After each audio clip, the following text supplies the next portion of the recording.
You gotta be kidding.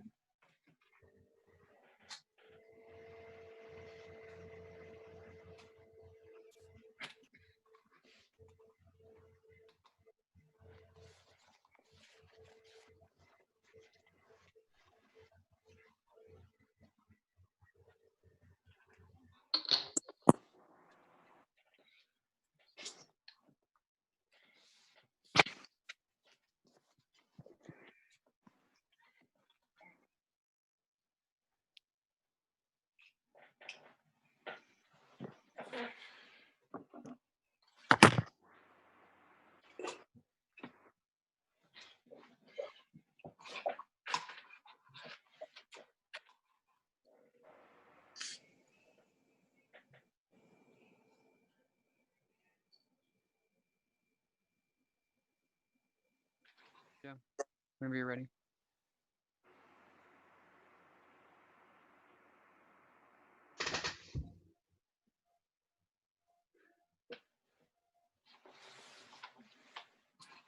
Mr. Rufo, I believe we're all good to go.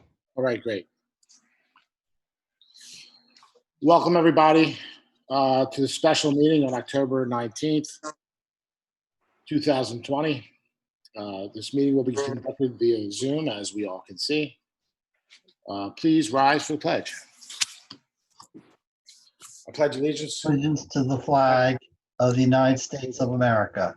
Flag To the of republic America, Republic which stands one nation under God, indivisible, with liberty and justice for all. I'll just make a note as far as roll call goes that all commissioners are present, except for Commissioner Michael Molinaro, who recently has had Achilles surgery. If staff would like to announce their presence, that's fine. We have Joe Mastradato, Larry Gentili, Township Manager, and Adam Etlowski, Township Solicitor. With that, I will let Joe take over from here. Thanks. Good evening, everybody. Just a reminder that the presentation tonight is being conducted using Zoom. Format is a little different than a live public meeting where we'll allow the presentation initially and then have questions from the board and from the public. And when we get to the point where there's public comment towards the end of all the presentations, I'll just ask if anyone that wishes to speak to use the raise their hand function to notify me as the host to allow you to unmute your mic and speak. And that'll be towards the end of the meeting. We'll reserve plenty of time for public comment. The chat function is no longer available. It's not part of the record in these meetings, so there will not be the ability to use the chat function tonight. So regarding the project that's on the agenda, the Sproul Road developers preliminary plan, the time clock, we currently have an extension to November 30th, so there would not be a need, necessarily a need to render a decision on the plan this evening. Again, it's a 213 acre tract, 89 acres are reserved for development and 124 in residual, and they're utilizing the cluster development option for 141 unit residential homes. 41 plus acres are reserved for permanent open space with 2.6 acres of recreational land. Just a reminder, the Planning Commission did not recommend approval of the proposed waiver for alternate tree replacement or the forest management plan, and also did not recommend approval of the preliminary plan. At the last meeting, the developer completed most of their presentation and answered some questions. And since the last meeting, we completed our review of a by right tree replacement plan that was submitted by the developer. and we went and issued some comments on that plan. I've discussed that with the developer since then, and they did submit a revised plan that we took a cursory look at, and it appears that the revised by right plan has addressed those remaining comments, but we will confirm that, continue to confirm that. We also received a revised plan for the active recreation areas that to address some of our comments that still had remained, and we issued a memo this afternoon and distributed that to the development team as well. And the revised rec plan does address our comments. We believe that it is compliant with the ordinance. So again, some open issues if the plan is approved by the board. We discussed at the last meeting was whether or not we will be dedicating the open space, and if it is dedicated, if a fee in lieu if a fee in lieu may not be required of open space. And I think that's why the recreation plan was resubmitted, to avoid having to pay the fee in lieu if they meet all the requirements of the ordinance. And then also dedication for the development roads, and then the ownership and maintenance responsibilities for the public utilities that are within the development. So with that, I'll ask that if the development team can raise their hand so that I can promote you to panelist, and we can start with your presentation.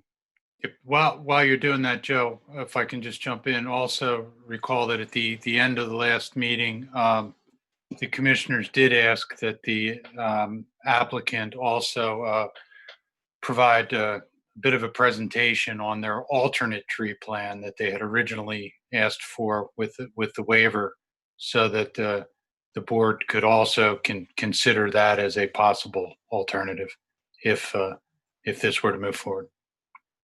And so I believe the applicant will present on that as well.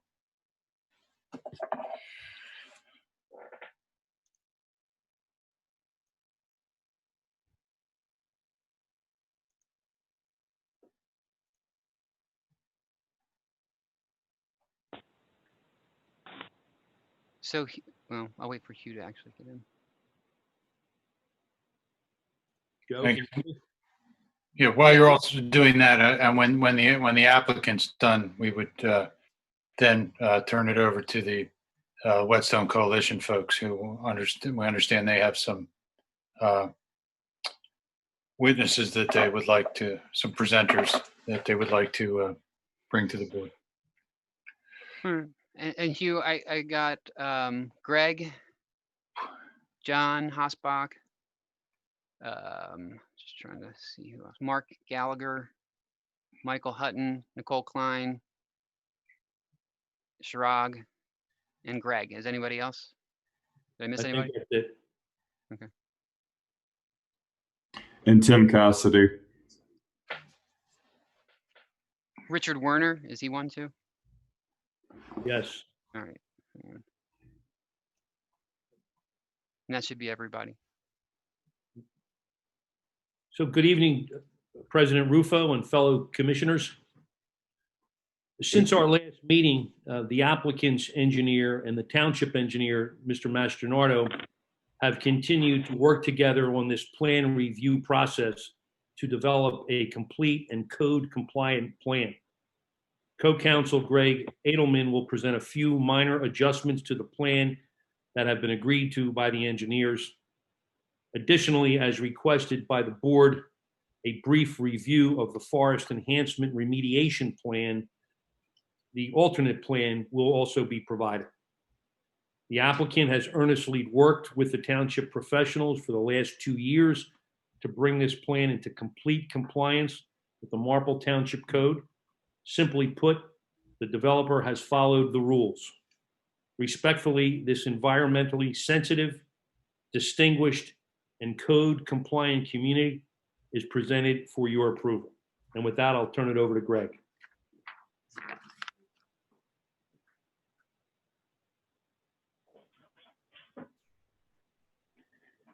Good evening. Thank you very much, Hugh. As Hugh had touched on, and I think Joe had touched on, there have been some additional plan revisions and submissions to the township for review. One is the alternative recreation plan. That plan was prepared not to avoid a fee in lieu, but to provide the township with a compliant plan in the event the township determines it doesn't want to receive a fee in lieu. Under Pennsylvania law, in order to have a fee in lieu for recreational facilities, both the applicant and the township have to agree. So the applicant shows that it can supply all required recreational areas, but can come to an agreement with the township on supplying less, supplying none, paying a fee, or a combination of those three aspects. So we submitted a complete compliant plan, which Joe has reviewed. Chirag will go over that in a moment. We also, as Joe stated, supplied a revised tree replacement plan in response to some of Joe's comments regarding the what we thought was a compliant plan that we submitted prior to the last meeting, and have resolved all those open issues. And as I believe Adam touched on, we also have Mark Gallagher and John Hossbach here to provide the board with a similar presentation to what was presented to the Planning Commission with respect to a waiver request for tree replacement, or waiver from tree replacement. Now, the applicant does not believe it needs that, but we do believe that what we call forest enhancement plan, which is the waiver, is the better of the two plans.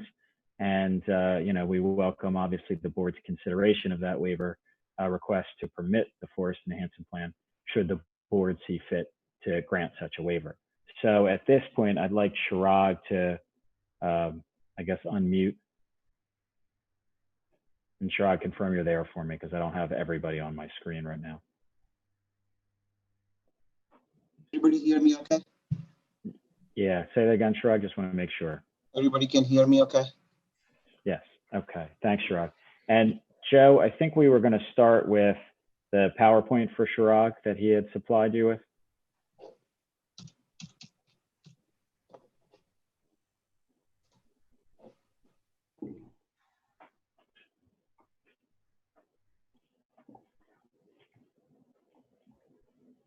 All right, great. So, and Chirag, this PowerPoint presentation, it covers the broad topics that I had just spoke of, right? That's correct. Okay, and if you could just take us through and explain to the board what's been done with respect to the recreation plan and the tree replacement plan since the last meeting. Sure. So, good evening. So this is a fairly short presentation. We covered most of the material last time, and as Greg and Hugh summarized, we have a minor revision to the overall recreational area plan, as well as a minor revision to the tree replacement plan based on Joe's comments. So, Joe, if you could go to second slide. Okay, so what you're looking at is in the base is the site plan, and what you see here are the linear lines are the trail and the trail easements. If you zoom in a little tighter, you'll see that there are two colors to it: red and blue. The red being the proposed trail, blue being the existing trail that we are planning to keep. And the yellow areas are the areas of tot lots, if you will, or pocket parks. So the table on the plan itself summarizes the total required as well as proposed recreational spaces. The required based on the township land development ordinance is 2.59 acres.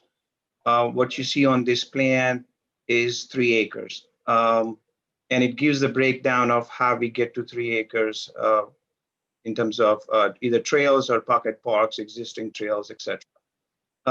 What Joe had reviewed this and has issued a memo that's dated today's date, October 19th, generally agrees with us, with one clarification that he wanted us to provide was that some of the trails go over what is the drainage easement. So if you go to the right-hand side, you could see that some of the drainage easements are exactly right there. And then some that, the trails cross the storm pipes that lead out to the stilling basins, and you can see them towards the right of the page. Joe, if you can point to that basin 14 and 13. Yeah, there you go. And then there's some as you follow that trail system. There you go. So he wanted us to confirm that the code does not allow us to take double credit for it, meaning you cannot have an easement and then subsequently dedicate that area as a recreational space. So the 3 acres, Joe, that's on the table, on the plan within the table, the proposed 3 acres actually exclude that drainage easements already. So 2.59 acres required, 3 acres is proposed, already excluding out those stormwater easement overlaps, if you will. So there's already a buffer of 0.4 acres, meaning we have 0.4 acres more than required, counting out that double count or the overlap areas. Other than that, Joe had no other comments as it relates to this recreational area exhibit. Greg, do you want me to add anything else to it? No, if you can just go on to the draft memo, just to point out what you just discussed. Yeah, so that's exactly right. So if you go to the next, that's what I just covered, but that's the memo. And that's where in the second paragraph, Joe is just asking us to clarify that the stormwater area has been excluded because there is an overlap between the trail and the stormwater, and I'm confirming that it has been excluded. So 2.59 acres required, 3 acres is proposed, which is exclusive of that stormwater area overlap. And again, Shrug, this is an alternate plan. Yes. Alternate to what we previously submitted, is that correct? That is correct. Okay, so the applicant continues to be open to discussions with the township with respect to how the recreational fee or facilities are satisfied, is that right? That is correct. Okay. All right, and if we could move on then to the. Yeah, so, yep. So what we are looking at is the revised tree replacement plan. Joe had issued a letter dated October 8th, 2020, where he had identified 4 comments in his review letter as it relates to the tree replacement plan. We have since revised and resubmitted that plan. And the plan that is on the screen is that revised and resubmitted plan. So we had submitted this plan via FedEx October 12th, and emailed it to Joe as well. And the plan essentially is similar, almost identical to the plan that was previously submitted, with one minor change as it relates to, there was a small overlap of a sanitary sewer easement and the tree replacement area. At the real bottom of the page, Joe, if you can point the pointer, where the sanitary crossing, a little to the right, where there's a gap in between the 2 hatch areas, further to the right there. So there was that small area that was an overlap over an existing proposed sanitary sewer easement. Joe had asked us to clean that up and really did not materially change the plan. Joe had brought up in his comment number 1 regarding some overlaps with existing steep slopes and very steep slopes, as well as a comment related to tree replacement plan encroaching within existing woodlands. And after the review letter was issued, I had a discussion with Joe and explained to him that the Act 2 program, under which the site's going to be remediated, would require a 2 foot of fill with the geofabric as a demarcation between the existing soil and the proposed 2 feet of material that wouldn't be required to be put on. Now, that 2 feet is a minimum 2 feet required by DEP. It could be more than 2 feet. We obviously plan to add additional soil to it to effectuate the growth of the trees, the replacement trees that will be planted in there. In any event, the cleanup plan is going to precede the tree replacement plan because the soil is going to be capped first and then get a clarification or clearance from DEP as to the work being completed. And then after the soil is capped, stabilized, is when the trees will be installed. So when the trees are going to be installed, which would be the step 2 of the 2-step process, there would be no steep slopes in that area, and the vegetation would have been cleared, which is a requirement of our cleanup plan. I explained that to Joe. Joe seems to agree that that sequence is the only way that the remediation and the tree replacement happens, meaning the tree replacement cannot precede remediation because there's no way to cap a soil once the tree is installed. So there was just a clarification that I provided in my response letter that was dated October 12th. There was a comment made by Joe, item number 1B, as it relates to some conflict with the dump site in terms of geotextile. I clarified that the 2-foot cap would be the minimum cap that we would need. We intend to install additional material, soil cap, to effectuate the tree replacement. So we don't anticipate that the geotextile fabric, which is clearly, I just wanted to make a distinction. It is not a barrier. It is just a demarcation fabric that is required by the cleanup plan. So it is not an impermeable barrier. It's different than an impermeable barrier. It is purely a demarcation. So, but having said that, we still would not need to cut that in order to install the tree because we're planning to add additional soil above the 2-foot minimum required by DEP. The next comment was related to discrepancy between the 5,735 square foot of recreational area, which is in the center of the site. The original plan had predated the tree replacement plan, hence that was the conflict. We have since, actually to the right of it, this the center where the 11,000 square feet is zone C. There you go.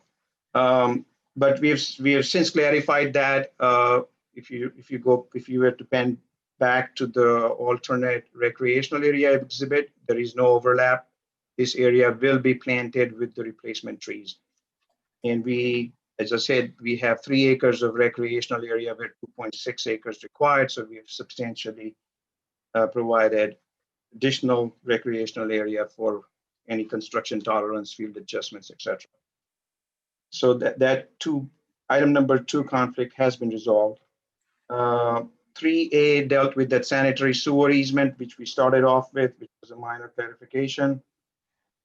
3B was related to some drafting standards. It wasn't clear to Joe because of the thickness of the line as to the replacement trees would encroach within the swales. We've since clarified that, and it's evident on the plan that they don't. And last item, Joe was recommending as a cursory looking at for an option to see if there was an option to hybrid the forest management plan, which is the waiver plan, and this tree replacement plan. And we would have ideally like to do that, but the tree replacement requirement in the ordinance requires a 2.5 to 3 inch caliper tree to be planted.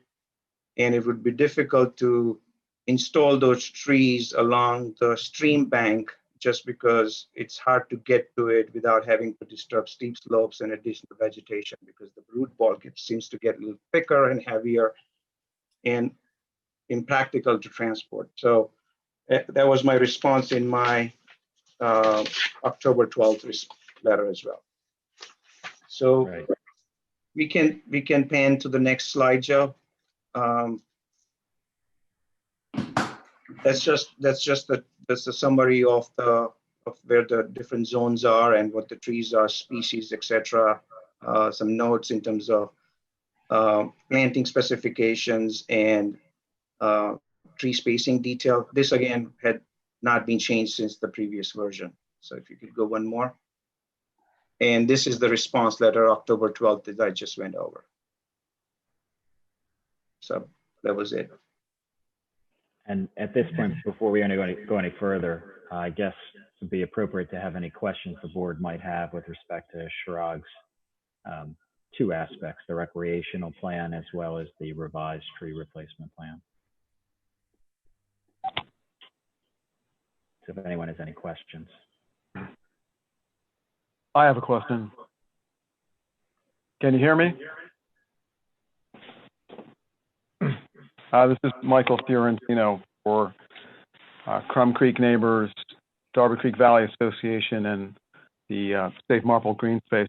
I don't want to jump in if anybody on the board had a question first. Oh, go ahead. Okay. All right. Thank you, Mr. Chairman.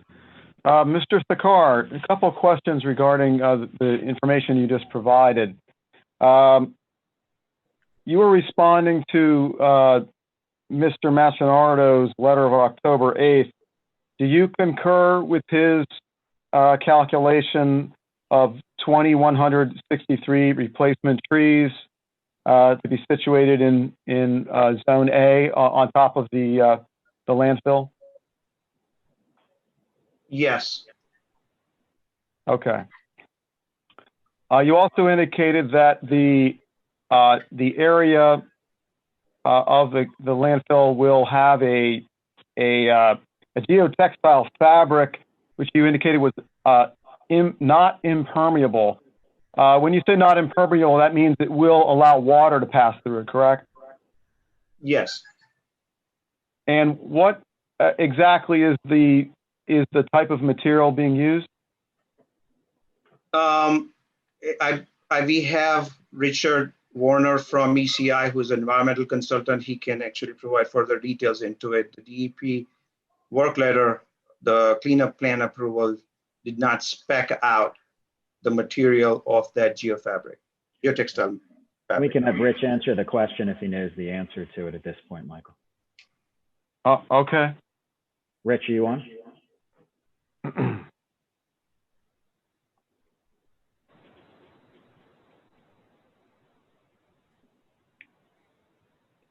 Rich, you have to Is he on the call, Greg? Yeah, he is. He's on.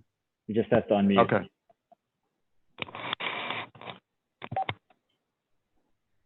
Hold on, here he comes. Sorry about Rich? that, I'm on. That's It's okay. a 4-ounce non-woven geotextile fabric is the demarcation barrier. So 4 ounce. Could you describe that in terms of its millimeter thickness? No, but it's just a demarcation barrier. Doesn't need to be a certain thickness. All it is to notify someone that they've encountered the barrier. All right. Well, thank you. And this question may be to you, sir, or to Mr. Thakar. But my question is whether or not the tree roots of the species of trees intended for Zone A if you guys have determined whether those tree species are capable of piercing through that geotextile fabric. Well, actually, that might be for Tim Cassidy, who I think is on as well. All right.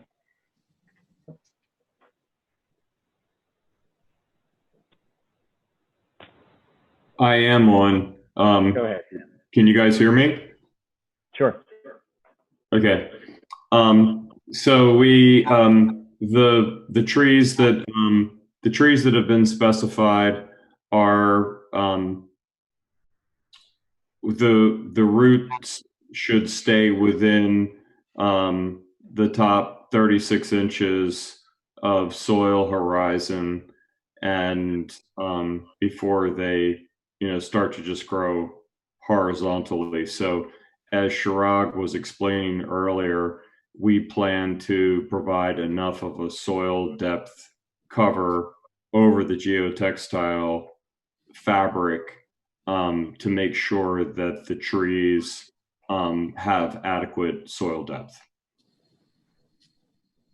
All right, thank you for that. But my question was whether or not there had been any determination or study done whether or not the tree roots are capable of piercing the fabric, the geotextile fabric that you intend to cap this facility with. Well, as I believe Chirag explained earlier, you use the term pierce. I don't really think pierce is relevant here. The tree roots, in terms of the large tree roots, will, again, at that depth of soil, will be growing horizontally. in terms of small fibrous roots getting down to the geotextile fabric, the issue isn't really whether or not tree roots, the barrier isn't supposed to be, concrete or something that would keep anything from getting down and touching it. So the tree roots aren't going to want to grow through the fabric, but they could go, the small fibrous roots could grow down to the surface of the fabric. And, and again, that's not a problem for the tree, and that's not a problem for the fabric. And it's not a problem for the function of the cap. Right, and Rich could speak to that some more. I mean, Rich, you wanted to discuss what the purpose of that demarcation is?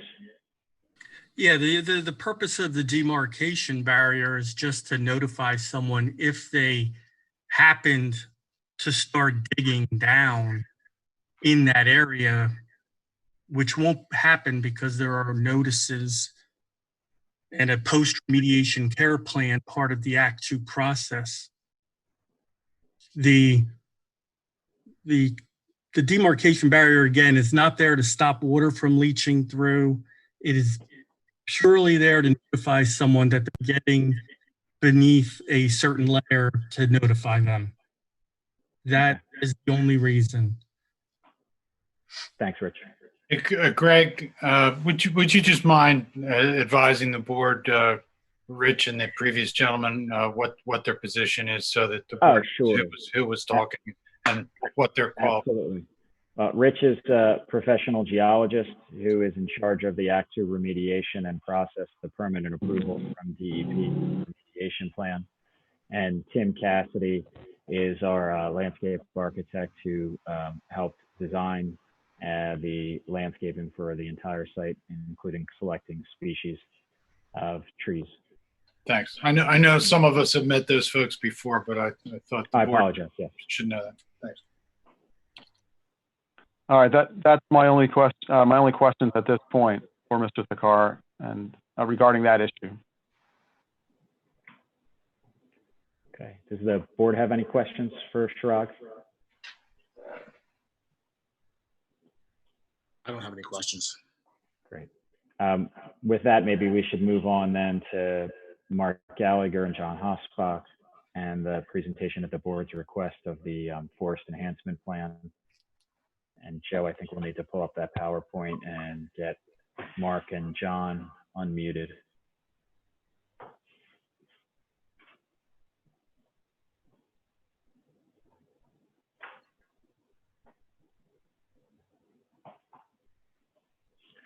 I see John and Mark's down there.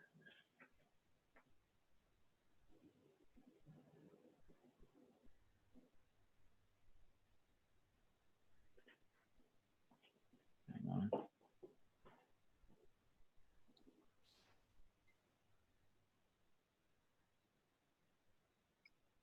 Mark, could you unmute?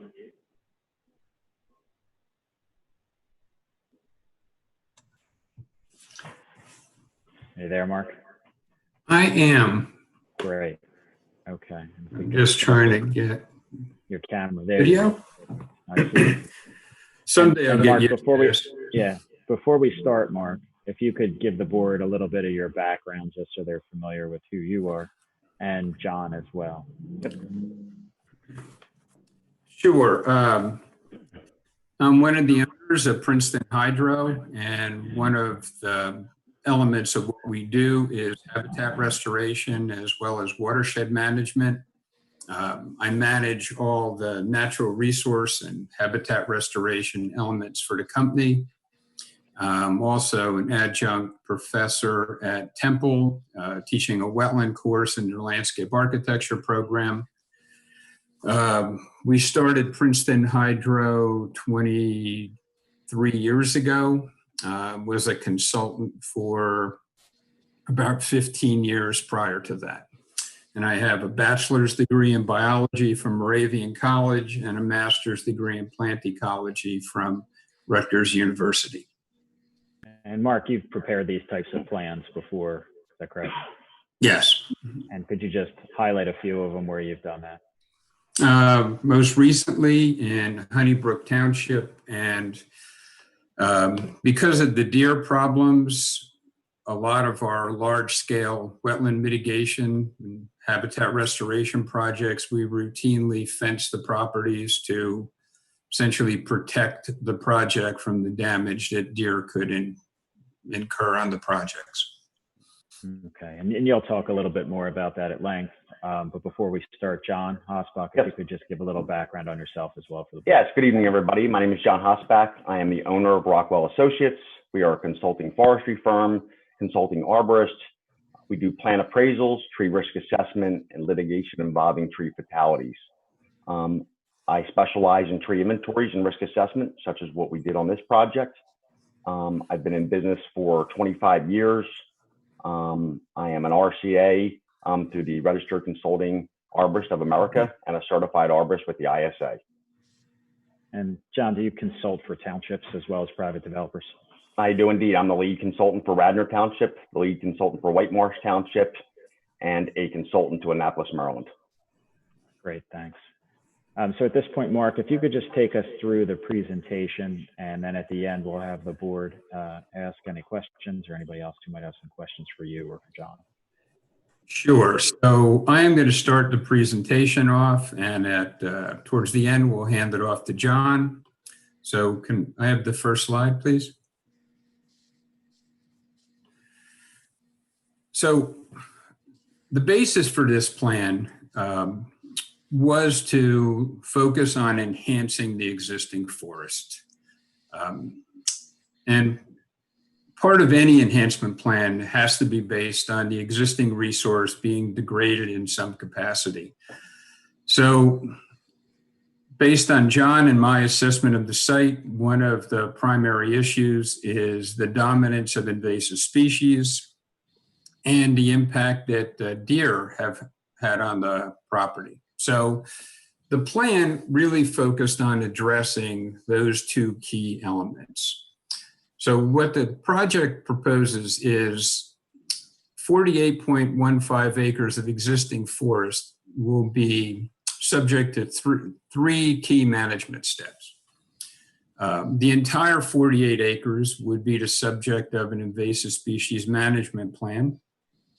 The second part would be the installation of approximately 7,850 linear feet, roughly 1.5 miles, of a deer exclusion fence. And then after those first two steps happen, it would be planting of over 2,000 native woody plants. And that would include trees, subcanopy trees, as well as shrub species. We understand that there'll be a trail network. So the deer exclusion fence would include self-closing gates at various points where the fence would intercept the proposed trail network. We go to the next slide, please. And this is an overall view of the enhancement plan. So as I said before, all the areas in the light green would be subject to invasive species management. And the purple hatch, the light purple hatch along the creek, sorry, that one, that's a riparian zone enhancement area. The landfill area would be subject to replacement with a meadow in this proposed plan. And kind of the light brown tan area would be planted as, it's right behind the houses there, with faster growing trees and evergreens to essentially provide a buffer to reduce the amount of light that would go into the forest after development is built. And it's hard to see, but can you go over to the right-hand part of the site where you can see the purple line, a little bit more to the left, right along where the access road is? That purple line would indicate the location of the fence, and it would wrap all the way around the green area out towards the stream, not go into the wetlands, and follow the stream all the way back towards the institutional part of the site, and then enclose the entire development by running along the institutional part of the site. So that whole section of the site would be surrounded by deer fence. There'd be 2 access points. The primary entrance road and the emergency entrance road would have deer grates. So the fence would be open at that point, but the deer grate would essentially at least reduce the possibility of deer accessing the site just because they don't want to walk on those grates. So it would really be an enclosed community where that entire area would be protected from overbrowsing by deer. Some of the riparian area on the Reed Road side of the stream, we would also do planting, but as indicated, sort of in the top center of the site, on the left-hand side of the site, there'd just be deer cages. So we would protect the individual planting by placing a small cage around them because they would be outside of the deer fence. So the larger forested area, once the invasive species are treated and any other forest management implemented to really sort of get the base of the plan started, we would install the 2,000 trees and shrubs and subcanopy trees. So can we go to the next slide? So this is really the big issue on the site, and it's kind of a combination of the deer and the invasive species together have really precluded the opportunity for any regeneration to occur on this site. And this is a view of porcelainberry covering one of the edges of the site. And this is easy to see if you drive down Reed Road. All the vines covering the trees is pretty much all porcelainberry. And, excuse me, that has a major effect on general health of the forest. So removing the invasive species and managing them is no easy task on this site. We go to the next slide. But I just want to make it clear, this isn't an unusual approach. 2011, the Natural Heritage Inventory of Delaware County identified the issues of invasive species as well as deer in their Natural Heritage Inventory of Delaware County. And I'm not going to read everything, but I will mention highlights. Overbrowsing by deer and invasive species also threaten forest ecosystem health. And that's what's happening on this site. The next point, additionally, many upland sites are pervaded by non-native invasive species that limit or prevent the regrowth of native tree species. Goes on to say active management of invasive species and reduction of deer herd size below carrying capacity to allow for natural recruitment and regrowth of the landscape. Now, one of the problems in all of Southeast Pennsylvania is the density of deer. And for example, Valley Forge has between 150 and 250 deer per square mile. A reasonable number is far less than that. And before this area was as highly developed as it is, some of the deer numbers were closer to somewhere between 10 and 20 per square mile. Can we go to the next slide? The Darby Creek Rivers Conservation Plan from 2002 also has similar recommendations. Removal of invasive shrubs, vines, and wildflowers on public land should be implemented immediately. And it goes on to say that educational efforts should be undertaken to alert the public to assist with efforts to control the adverse effect of these invasive flora on private property. And that's what we are hoping to do. Deliberate removal of invasive species, vines, and wildflowers on both public and private land should be implemented immediately in accordance with Rivers Conservation Plan goals.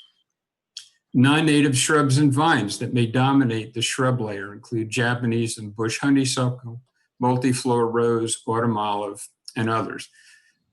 Most of the ones listed all occur on the site. Next slide, please.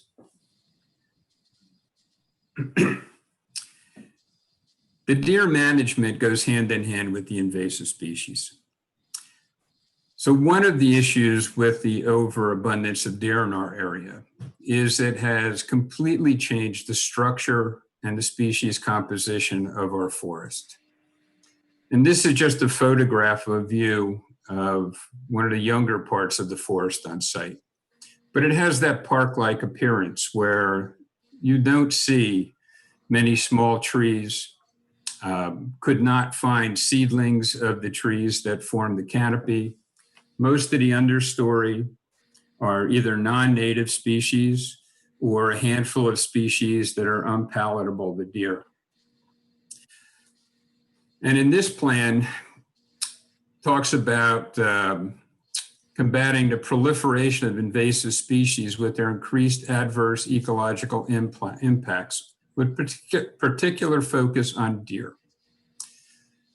And then over-browsing by deer also worsens problems with invasive exotic species of plants, as deer feed preferentially on native species, allowing non-native invaders to expand and prosper, which is what is happening on this forest. Go to the next slide, please.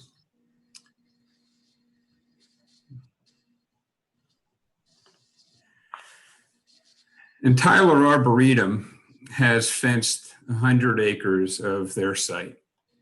And after that, you can see the comment that they found it to be a great success with a resurgence of native and diverse species within the 100 fenced acres. They also go on to say invasive plant species will be eliminated and native trees, shrubs, and herbaceous plants will be planted to allow visitors to understand the multi-layered plant communities that exist in a healthy forest ecosystem.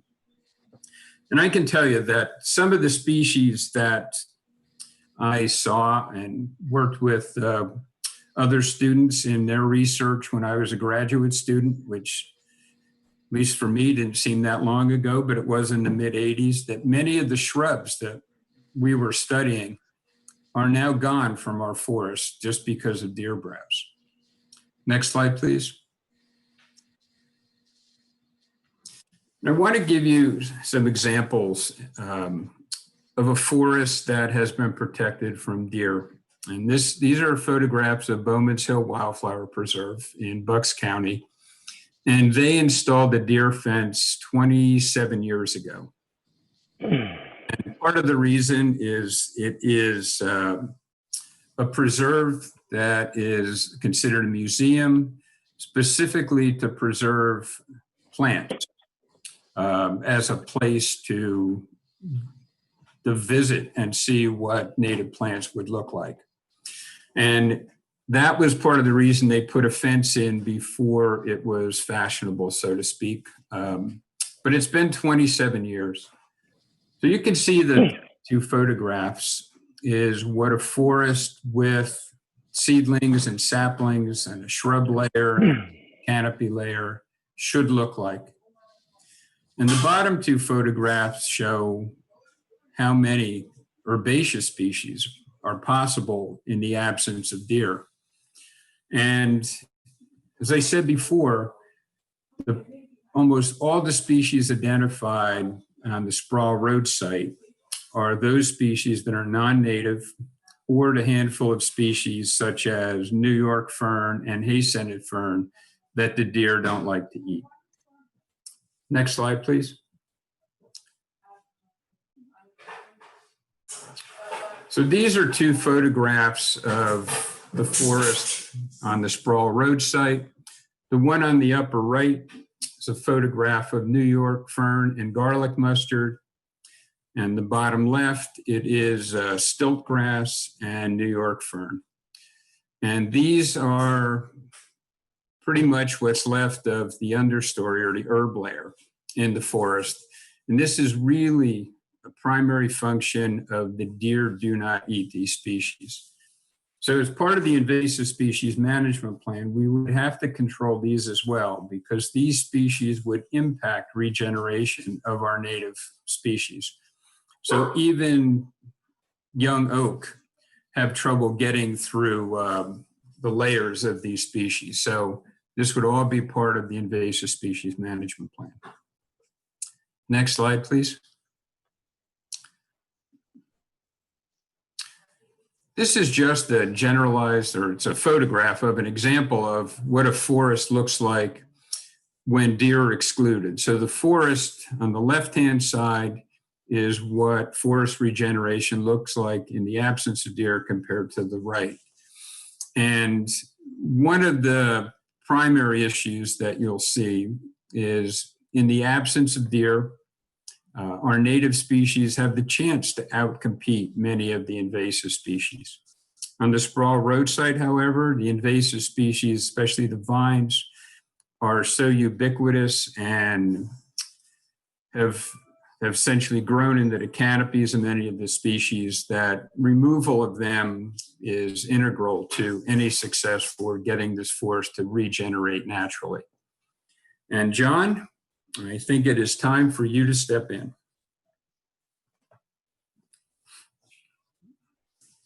Great. Can everybody hear me?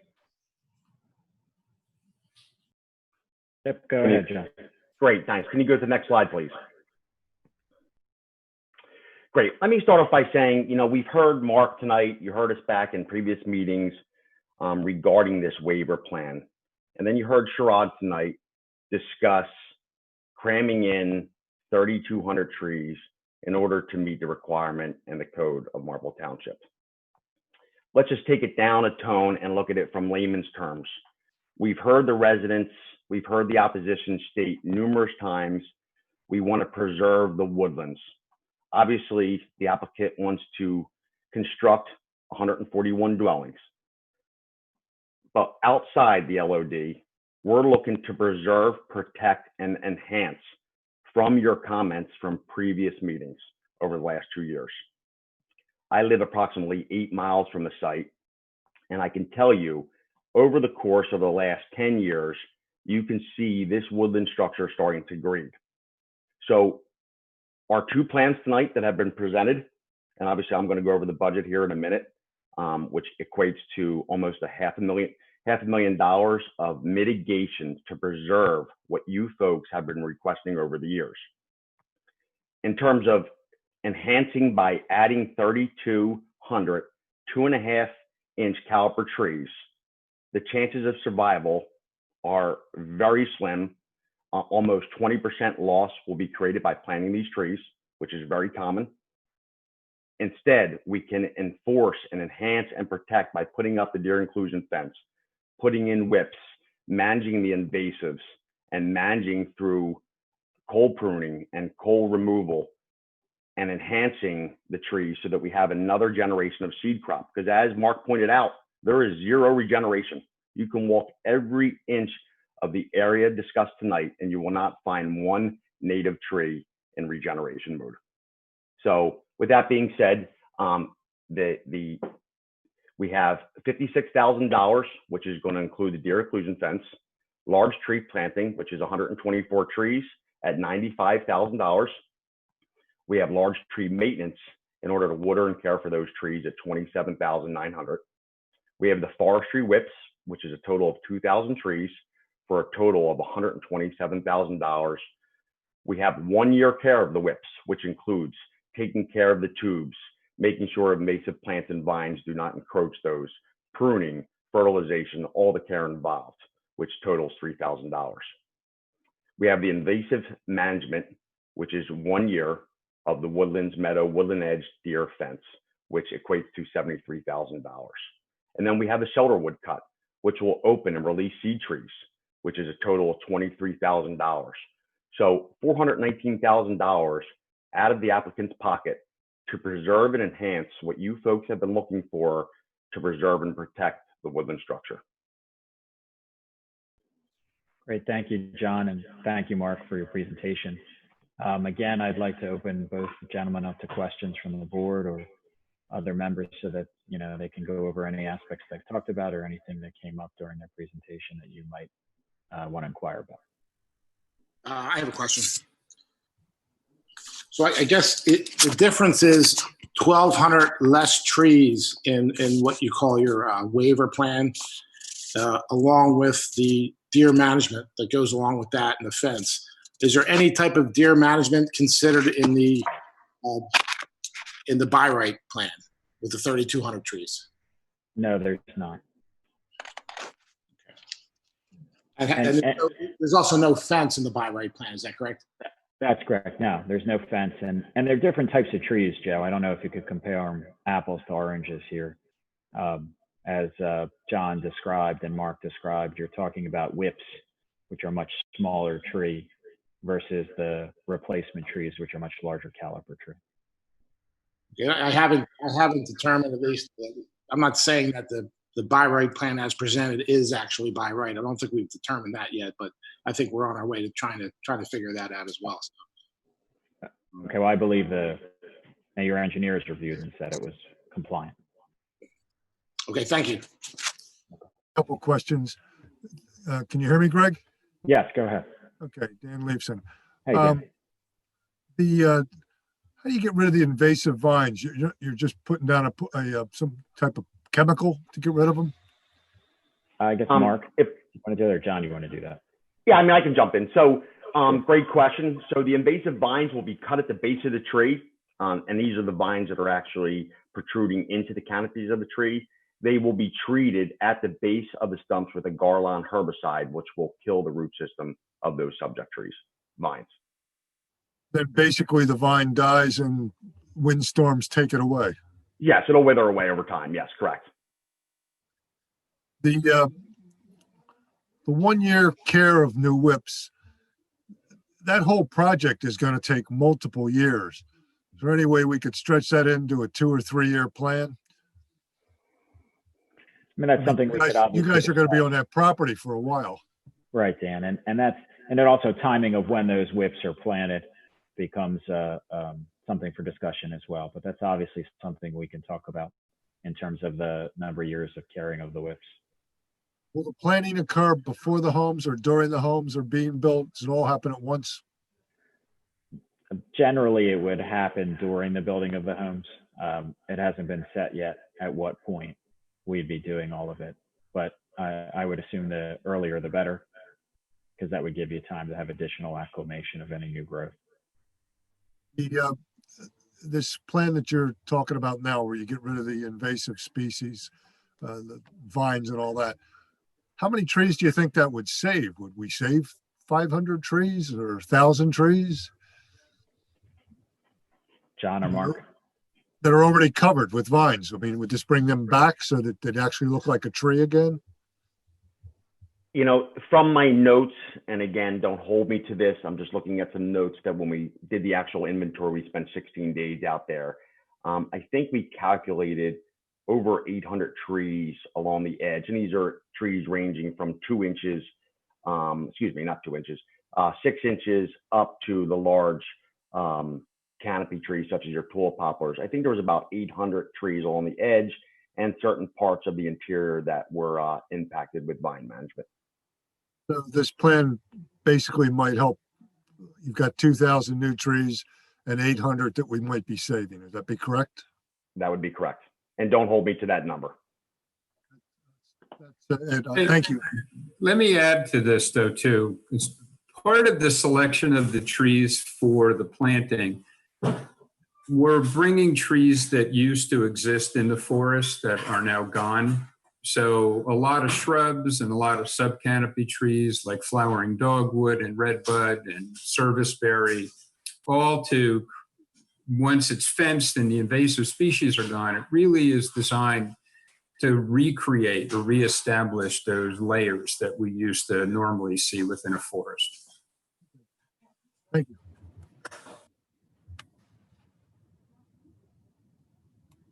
Hi, this is John Lucas. Hi, John. I just have a couple of questions. Is there a normal height to this fence that we're discussing? Yes, the normal height is usually 8 feet. And just out of curiosity, what happens to the deer once the fence is installed? Where are they going? I mean, are they going to stay? Do they relocate to another part of that particular property, or are they looking for another home now? Are they walking through? You know, what happens? Where do they go? Mark, maybe you can answer that question. Well, they have a large area that they will roam now. So they don't necessarily live in the forest. So they will go to other parts of the forest and other properties normally that falls within their range. So it could be possible that someone who may not see deer could possibly now see deer. I would find it unusual that people in that part of Marple Township hadn't seen deer. Yeah, I know. I also know that you know, deer are habitual. You know, they walk the same path pretty much every day. I get that. It's just that you know, my concern would be where they go. You know, from Lawrence, from the residential part of Lawrence Park, you can throw a stone to this particular property, and it's just a concern. It's just a concern. As it was being discussed, just a concern that I had. That's all. Thank you. Thanks, John.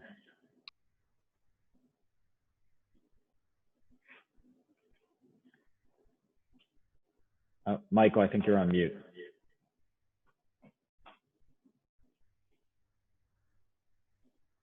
Can you hear me now? Yeah, barely. Yeah. Let me speak up. How's that? That's much better. Thank you. Well, now you got an echo. Now I got a problem. Go ahead.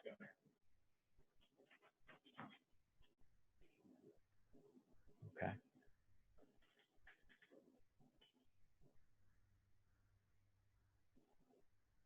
It's not working. All right. Can you hear me now? Yeah, still echoing, Michael. Is that better? That is better. And now we can't hear you now either. Yeah, can you hear me now? Yes. All right. Sorry about that. That's okay.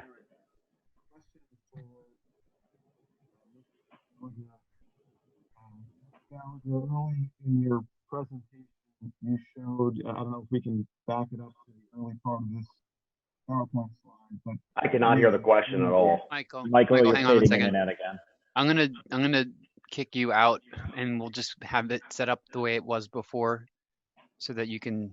I'll unmute the telephone that you're called in at, but I'll have to. I'm gonna have to kick you back out. We'll wait for you. Yeah.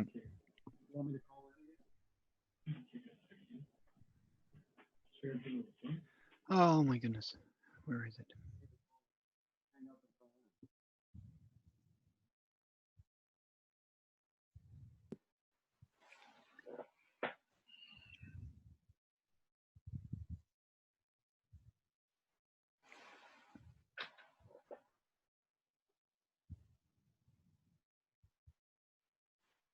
Can you hear me now? Yes. Can you hear me? Yeah. Yeah, that works. We just can't see you. All right. Is that all right? Sure. Okay. All right. Thanks. So, Mr. Gallagher, early in this slide presentation, there was a photograph of a lot of vines, a lot of sunshine hitting these vines. Can we get back to that slide? Yeah, I think it's like the third slide.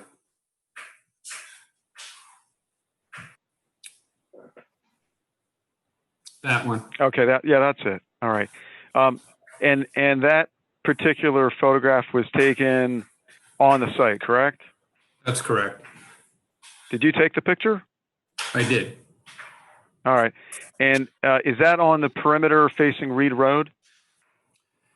I'm trying to remember. It's either there or it's adjacent to the landfill. Okay.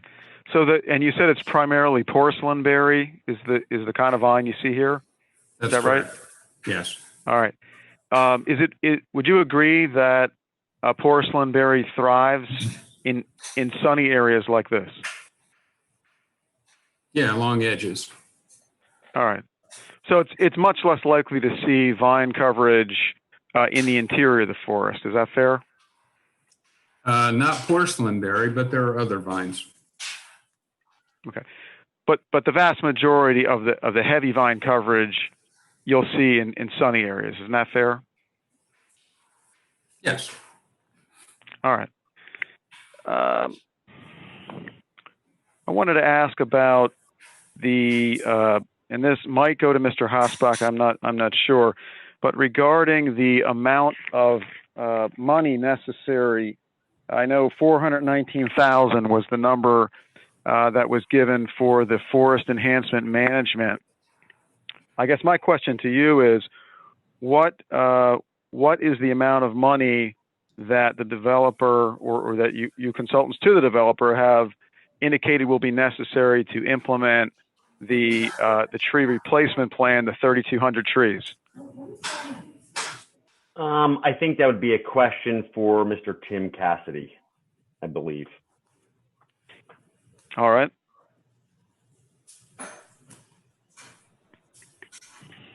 I am going to mute it now. I do not have a budget for the cost of installing the trees. All right. So the forest enhancement plan, I think, indicated how many? 2,000, about 2,000 whips. That is correct. And the cost, what were the costs of the 2,000 whips?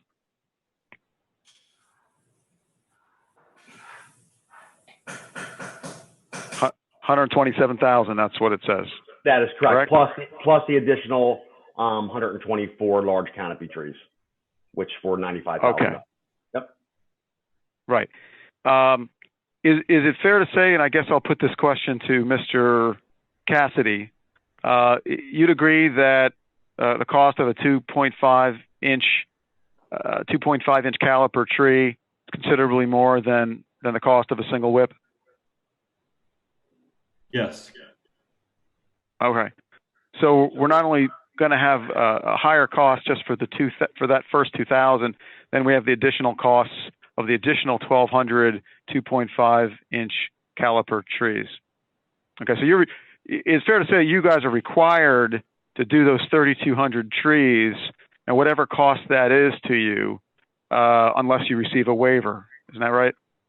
Well, that I'll answer that. That's correct. Wait, who was that? That was Greg. Oh, okay. Could I get one of your witnesses to answer it?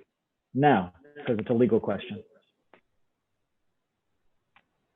Mr. Edelman, that's clearly a fact question. These are the consultants who understand the value of these particular trees. I hear what you're saying about what would be required under the law, but right. and under the code. But putting that aside, just in terms of the 3,200 trees, that's going to cost more than the 419,000. Isn't that fair? Yeah, we'll stipulate to that. Absolutely. All right. Thank you. You're welcome. Question regarding also, I think there was an indication here that there would be a 1-year care provided to the whips. Should we understand that to mean that if the whips fail on month 14 under this proposal, there's no reimbursement and no effort to replace that whip, correct?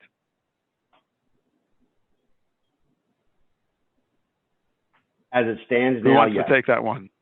Yep. As This it is Don stands. Hosbach. Okay. Yep. Thank you, Mr. Hosbach. And I guess this maybe goes to Mr. Cassidy or maybe goes to Mr. Hosbach, but isn't it the case that under the tree replacement plan that was submitted for September and now revised for October. In both of these tree replacement plans, that there is a 3-year guarantee on the 2.5-inch caliper trees. That's correct. All right, who was that? That was Tim. All right, thank you. All right.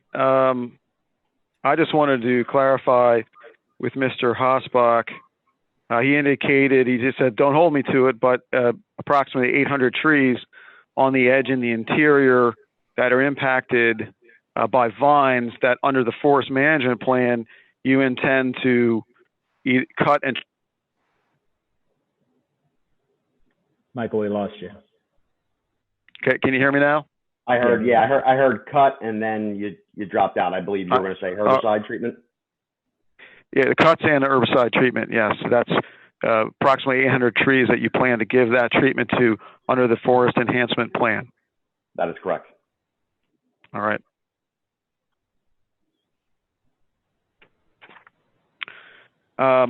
Mr. Hosbach, I believe if I would go, I know you didn't raise it tonight, but I believe you submitted a tree report earlier, perhaps even in 2019, that described the property and the number of trees that you found to be diseased or dying or dead. Do you recall that report? I do indeed. Okay. And do you recall a chart in that report where you summarized your findings from your tree matrix assessment? That is correct. All right. And in that chart, you indicated the number of trees that were diseased, dying, or vine encumbered. You recall that? Indeed. All right.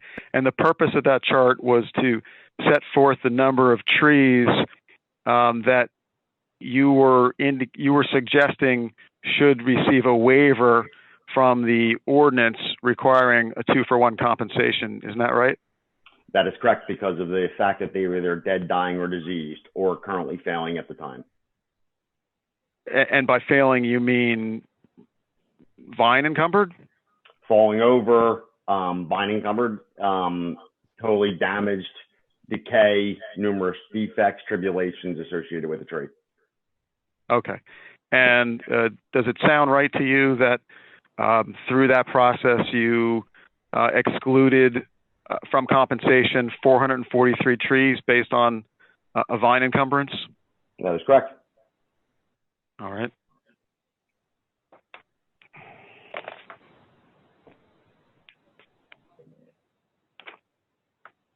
Mr. Hosbach, in your tree matrix assessment that accompanied your report, you are you speaking had of the inventory?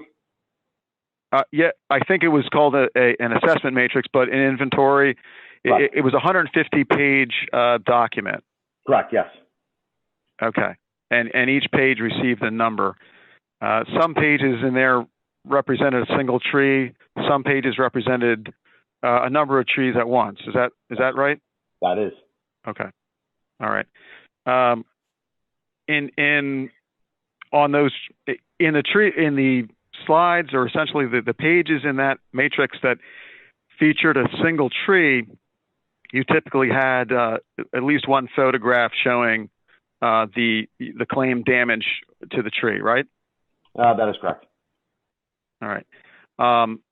On the slides or the pages in that matrix that featured numerous trees, you were not able to provide a photograph for each of the allegedly damaged trees, were you?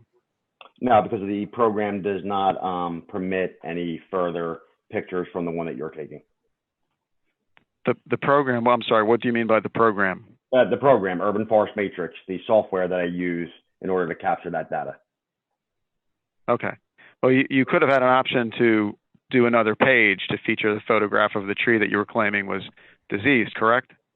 I don't know the answer to that. We've never done that before.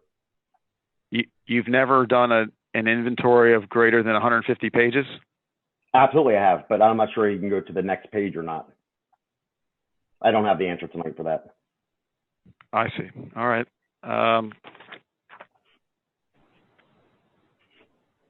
Let me see. I may have a couple more.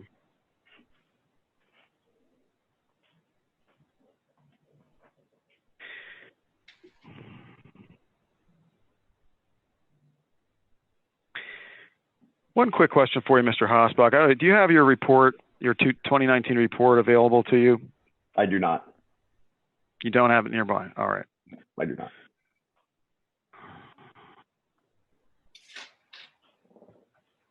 Well, maybe you can speak to this issue because you wrote about it in your report on page 18 of that report. You talked about a reduced rate of both water infiltration and drainage from the compacted layer. And I'm wondering if you could briefly explain the difference between infiltration and drainage in that context. Yeah, infiltration, the amount of water flow through the soil macropores, versus compaction, which would minimize the actual permeable water penetration into the soil. But I am not a hydrologist. Right. So, okay, but I think is what you're trying to convey there the notion that if water is unable to infiltrate well, it would tend to sit on top of the soil, potentially creating a ponding effect? Correct. If there was any kind of grade to the surface in that kind of situation with a compacted layer, and there was the presence of a grade to the surface, the water would tend to run off. Is that fair? I believe so, but I'm not an engineer, so I'm not going to opine on engineering and slopes and grades. All right.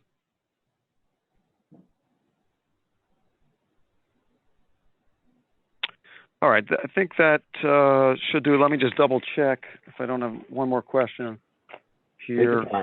Oh, yeah, I do have a question, and that's regards to the indication of the number of losses. You indicated that you could expect 20% loss of the 2.5-inch caliper trees. Is that before or after the 3-year guarantee expires? It totally depends on planting time and post-care and just the industry average of tree loss when you're planting 3,200 trees at 2.5-inch caliper sizes. It's an industry practice. You're going to lose trees. It's very common. But what's the time frame that 20% loss is calculated over? Is it calculated over 3 years? Is it calculated over 10 years? Do you know what that's based on? Most of the time we utilize a 5-year structure for that mortality rate. All right. And what would be the equivalent 5-year mortality rate for a WIP, presuming that care ends after the single year? So you're asking if we provide the care? Is that what you're asking me? I'm saying if you stop providing care to WIP after 1 year, what's the mortality rate that you're projecting at 5 years? Anywhere from 7 to 14%. Tree has a better chance of survival being a WIP as a young tree planted from a containerized native plant nursery. I see. Okay.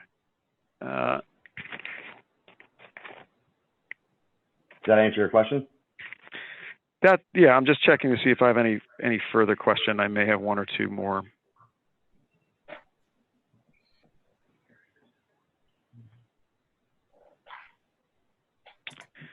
I think that's all I have at this time for Mr. Gallagher and Mr. Hosbach. Thank you. Thank you so much for your questions.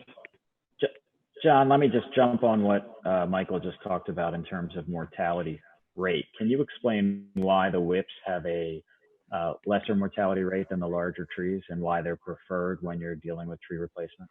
Yes, because of the small structured size root ball, it's planted in a container where it's protected and can be maximized through butterflying of the root ball, better care, less transport.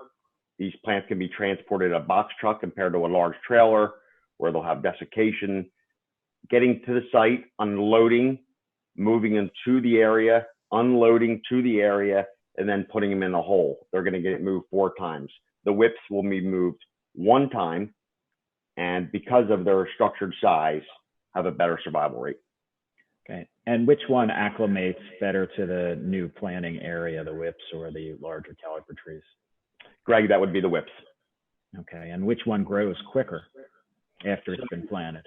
Yep. So my firm has actually done studies.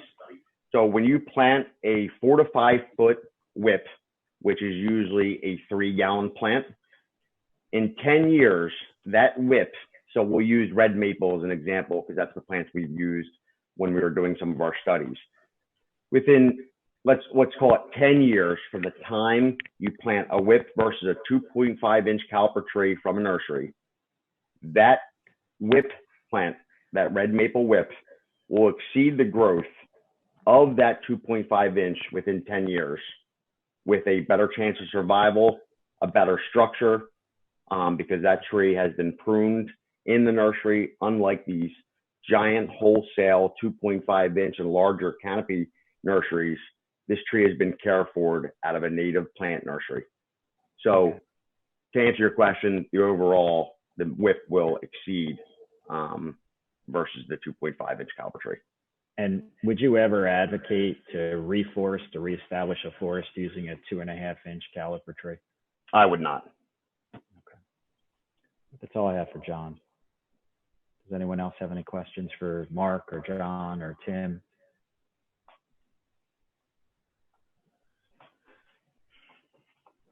If I hear none, then I think we're finished from our end for this evening. So I turn it back to Adam and Joe. Okay. Thank you, Greg. Thank you. If the board has no more questions or for Mr. Edelman, Mr. Donahue's presenters, at this point it would be appropriate to turn it over to Mr. Forentino, because I know that he has some folks that he would like the board to hear from. So I think it'd be appropriate at this time. All right, thank you. Can you hear me okay? Yes, sir. Yes, all right. All right, I do not see myself. I don't know, can you guys see me? No, and last time I promoted your video to a panelist, we lost the audio, so I think it's going to be one or the other tonight, Mike. That's fine. I'll take the audio. Okay. All right. Thank you very much, Mr. Chairman, and Mr. Solicitor, and members of the board. Obviously, you've been through a great deal to get to this point with this developer. Township resources expended in this process. The unending reviews necessitated by their ever-changing plan for this property, and the frequently non-compliant submittals that have had to be revised. It must be burdensome on the township resources and significant. I'm objecting. We would say that still, I'm sorry, I listened to about a 20-minute opening presentation by Mr. Donahue, and I'm permitted to have some opening remarks before I proceed to a witness. Well, let's stick to the facts then. Yeah, I appreciate the consideration that I gave to your counsel. Now, at this point, from our position, the developer still does not have a compliant plan, as we will show, and let alone one that makes sense for this community or even for the people who may soon live there. You are, as Mr. Donahue pointed out, required to follow your ordinance and the municipal planning code as you consider how to decide on this application. But your reasoning under that local and state statutory source of law must yield in the face of an even higher law, which is the Pennsylvania Constitution.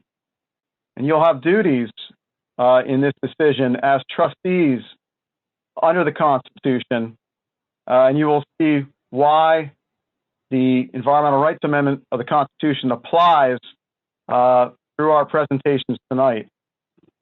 At this point, I would like to introduce our first presenter. So, Michael, can our first presenter. can your presenters raise their hands so that I can promote them to a panelist? Yes, Michelle Adams.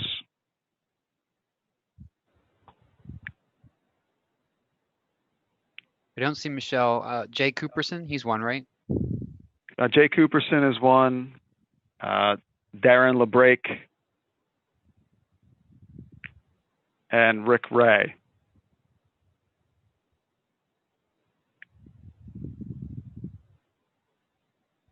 Is Michelle, are you there? She's coming on now. Just give her Okay. a second. I have everybody. I think I have everybody on except for Rick. Oh, there he is. Hang on. All right, everybody is on for you. All right, thank you. Michelle Adams is a water resources engineer and the founder of Meliora Design. Her work encompasses environmentally sensitive site design and stormwater management. She's one of the principal authors of the Pennsylvania Stormwater Best Management Practices Manual. She serves on the USGBC Sustainable Sites Tech Advisory Group and has testified many times before for like the Pennsylvania Environmental Hearing Board, Delaware Environmental Hearings, and also serves on the New Jersey DEP Stormwater Advisory Committee at this time. For over 30 years, she has been involved in sustainable water resource engineering, including planning and engineering with a focus on resilient design and improving watershed health. Michelle, welcome. Can you hear me? I do. Can everyone hear me? Yes. I'd just like to ask before I let you go here, in your preparation of your materials and your comments tonight, did you have an opportunity to read any of the submissions that this developer has offered for this proposed development, and can you identify what you've examined? I've reviewed the plans and the stormwater reports available on the township webpage. Okay. All right. That's the post-construction stormwater management report, and that Correct. included a drainage analysis. Correct. And you've also reviewed the actual plans for the development depicting all the different features of the property, including the new development and the environmental features and the stormwater retention features. Is that correct? Correct. Yeah. Thank you, Michael. Okay. All right. Now I see you do have your presentation up. Please provide the board with your views on what you did review and examine. Great. Thank you, Michael. And thank you, board. I appreciate the chance to be here. And Mr. Mastronardo, thank you in advance for running the slides. And if I could just add one item to my resume. I was the engineer on the Darby Creek Rivers Conservation Plan from 2002 that Mr. Gallagher quoted extensively. So it's a small world. Anyways, this is dated September. It was from last month, but if we could go to the next slide. So I was asked to review the plans in the context of storm. Is that the? Yeah, there we go. That's the next slide. The stormwater management, and this is one of the plan sheets from the set. I find it difficult to read the black and white plans to understand the impacts of what's being proposed. So I asked someone in my office if we could go to the next slide to fill in the outline that the applicant shows in green of what is forested, identified as forested. So as we all know, this is a extensively forested site with the 2 tributaries running through it down to Whetstone. And the little area that's white in the center of the green is the landfill area, what's referred to as the landfill area. If we could go to the next slide. Oh, and one other item I wanted to add too. Mr. Hosbeck mentioned that he's the arborist for Radnor Township, and I know him from that. We provide the stormwater planning for Radnor Township, mostly these days in the context of flooding problems that we're seeing challenges from the intense storms we've been experiencing lately. But coming back to this site, So this plan shows that there's approximately 49 acres that'll be disturbed, and 46 of those are wooded. So regardless of the condition of those woods, they are woodland condition now. And we're going to have about 16.5 acres of new impervious created. And that's important because that's such a source of stormwater runoff by the applicant's calculations. In a 2-year storm, it'll be about 185,000 cubic feet. It's hard to reckon how much water that is, but if we could go to the next slide. If you look at the impacts of the impervious on how much runoff it will send off into the township above what occurs now, it's about almost 18 million gallons a year on an annual basis. We'll see of more runoff. That's equivalent to about 1,500 large tanker trucks of water. So when we talk about these numbers and runoff, I find it's very difficult for people to picture just the impact that the development and changing the land surface has on how much stormwater we generate. And we all know the associated impacts, not just the flooding, but the erosion of streams. We lose the recharge that supports the forest and the habitat. That was discussed extensively in the Darby Creek Water Conservation Plan. I won't read from it here, but it talks extensively about the importance of recharge to maintain those forests. But if we go to the next slide, and we can go through these, this is just showing that nothing absorbs water quite as well as a forest condition, not just because of the trees, but because of the soil conditions. There is no question that our forests are impacted by the deer, and that is impacting everything from the forest stuff and the soils. But they are still an incredible resource that work as a sponge, absorbing rainfall when it occurs. If we could go to the next slide, I'll go through these pretty quickly, but they're just, this is just a series of slides showing how the groundwater and the surface and the water we see in streams are all one connected system. And if we could go to the next slide, and when we increase how much water we're sending downstream, the streams literally are not big enough to carry all that water. So our streams start to change shape. And if we could go to the next slide, until our streams get incised and disconnected from all this runoff. And this is the heart of the problem that the municipalities are having to deal with the DEP's MS4 program. These eroding stream channels create so much sediment, and that's the heart of much of the problem that the municipalities are having to face in meeting the DEP requirements. But if we could go to the next slide, ironically, thank you. Ironically, this picture is from Tyler Arboretum that Mr. Gallagher mentioned.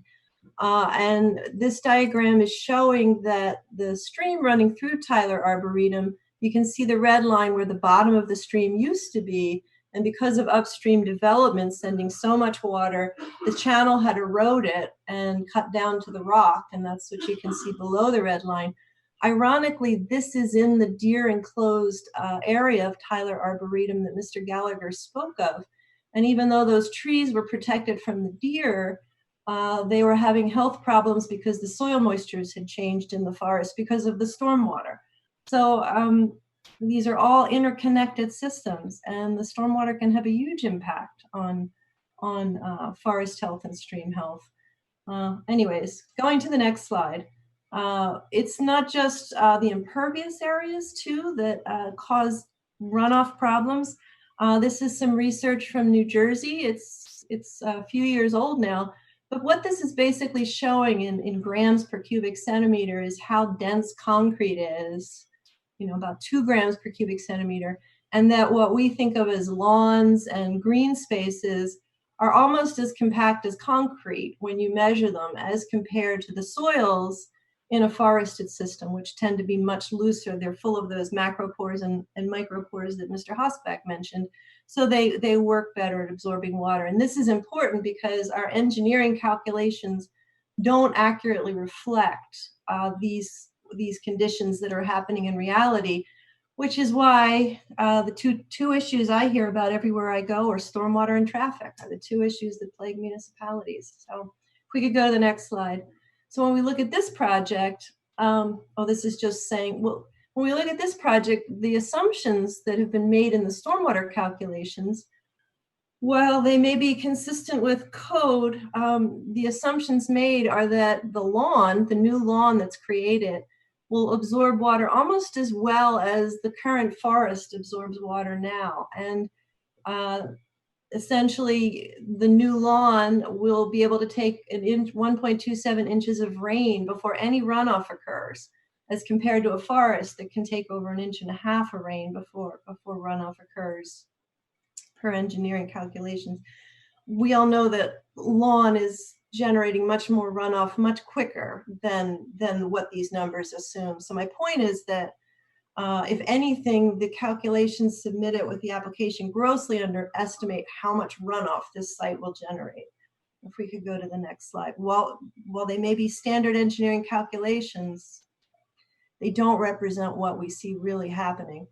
Also, it's of concern that we're going to remove 10 acres of forest to build these basins, rather than finding ways to integrate the stormwater in a low impact development approach, integrated into the sidewalks and the streets and the development itself. We're going to have separate basins, and they require removing trees. 22% of the removed forest is associated with the stormwater. It's a pretty big number. We could go to the next slide. And then these basins, most of them are intended to be infiltration basins. That's absolutely critical because you need the infiltration to manage the volume. That's the heart of everything. It recharges the groundwater, but it also takes that volume and reduces what's going downstream and causing all that stream erosion that we talked about earlier. The difficulty is it's really hard to pipe all your water to one spot and put it in a big basin and make it infiltrate well. And what I haven't seen on these plans are good plans for the soil or the planting in these basins. If we could go to the next slide.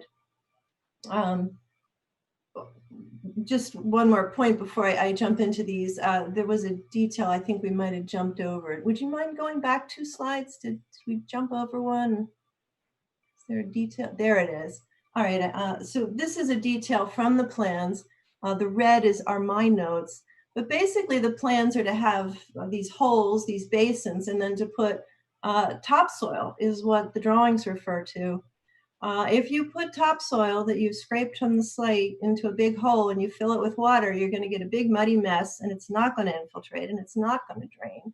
So these need to be engineered bioretention systems with bioretention soils and planting plans and maintenance if they have any chance of even working.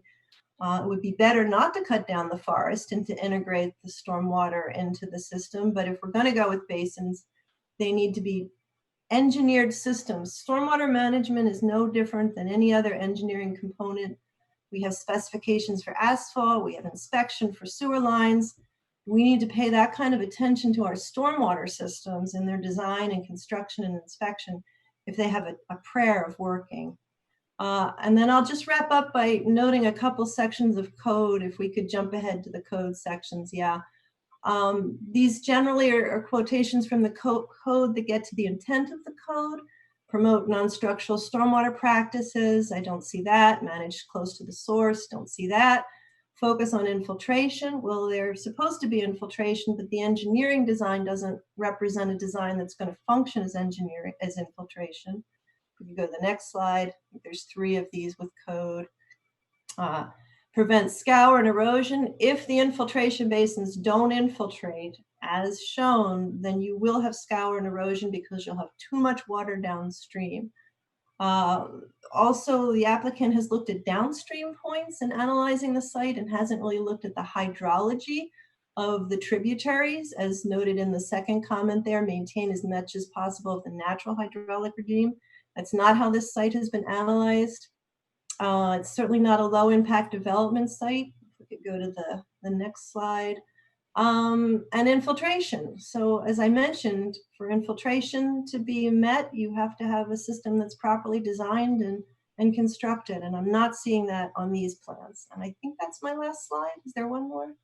Might be all of it. Okay, stormwater peak control. And if you don't manage the infiltration volume, you will similarly have problems with your peak rate, because if your basins are full of water, are holding water between storms, then you're not going to have the capacity to manage the peak rate control. I think that should be my last slide.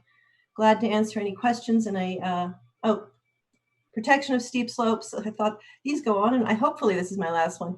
Just noting that the plan does protect existing steep slopes, but we'll be creating new slopes in the basins, 3-to-1 slopes on the sides of the basins. It is very hard to create those slopes and maintain them well without erosion and sediment being generated from the slopes themselves. They become a difficult maintenance condition in steeply sloped basins. So I think that's the last one. Thank you, Mr. Mastronardo, for turning the slides, and I appreciate the time tonight. Michelle. John Longacre has a question. Yes. May I ask? Yes.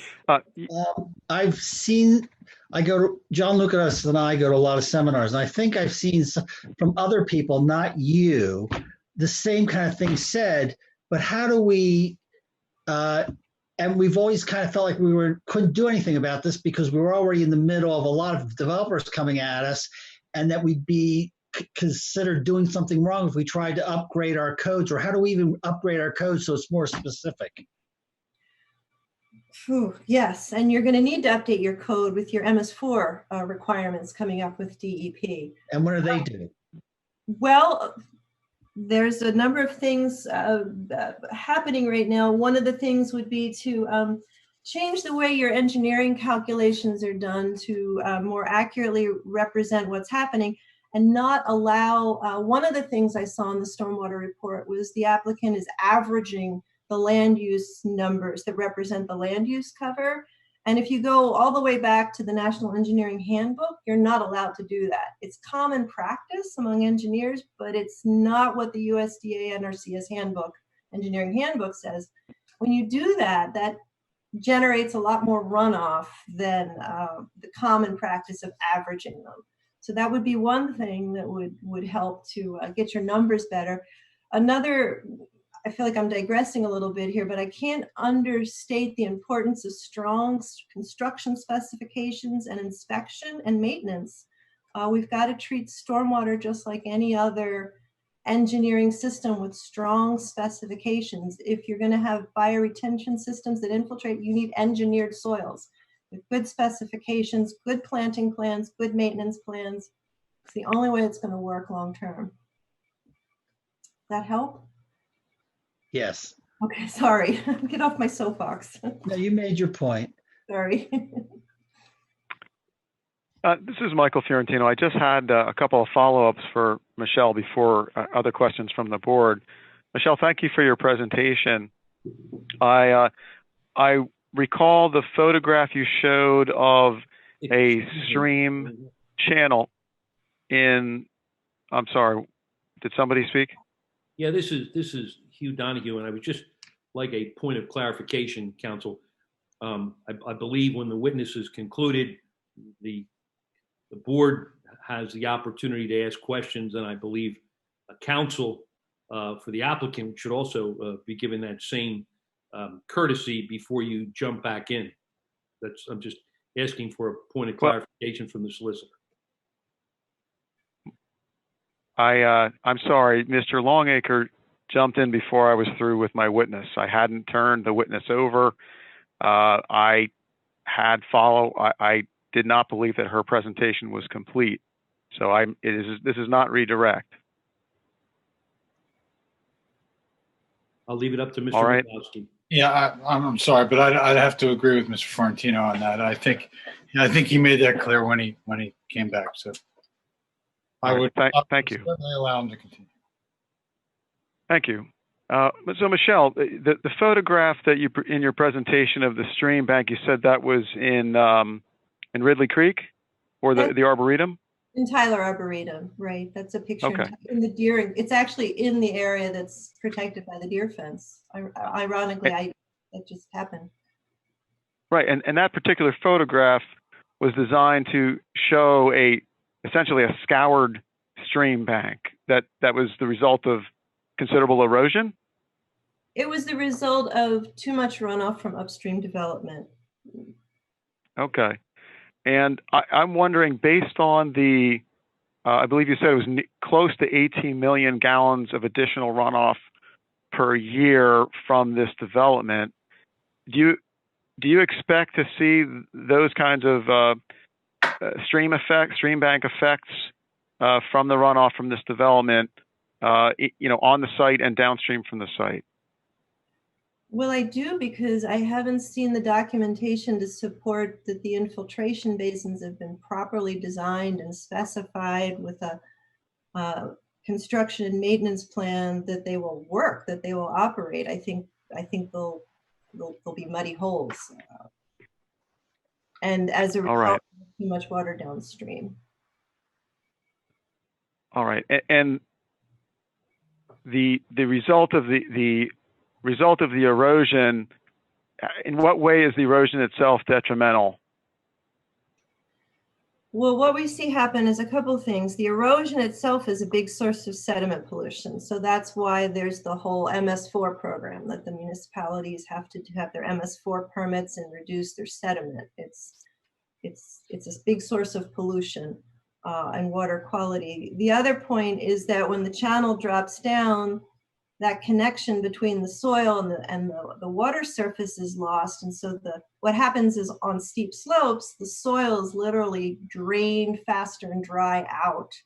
And so what you start to see is literally this, what was happening at Tyler Arboretum is the trees were stressed because the soils were drying out because the channel had cut down deeper, and gravity water goes downhill. It's a condition we see all over the place. It was happening down at Washington National Cathedral as the trees fell over. It was literally a stormwater erosion problem.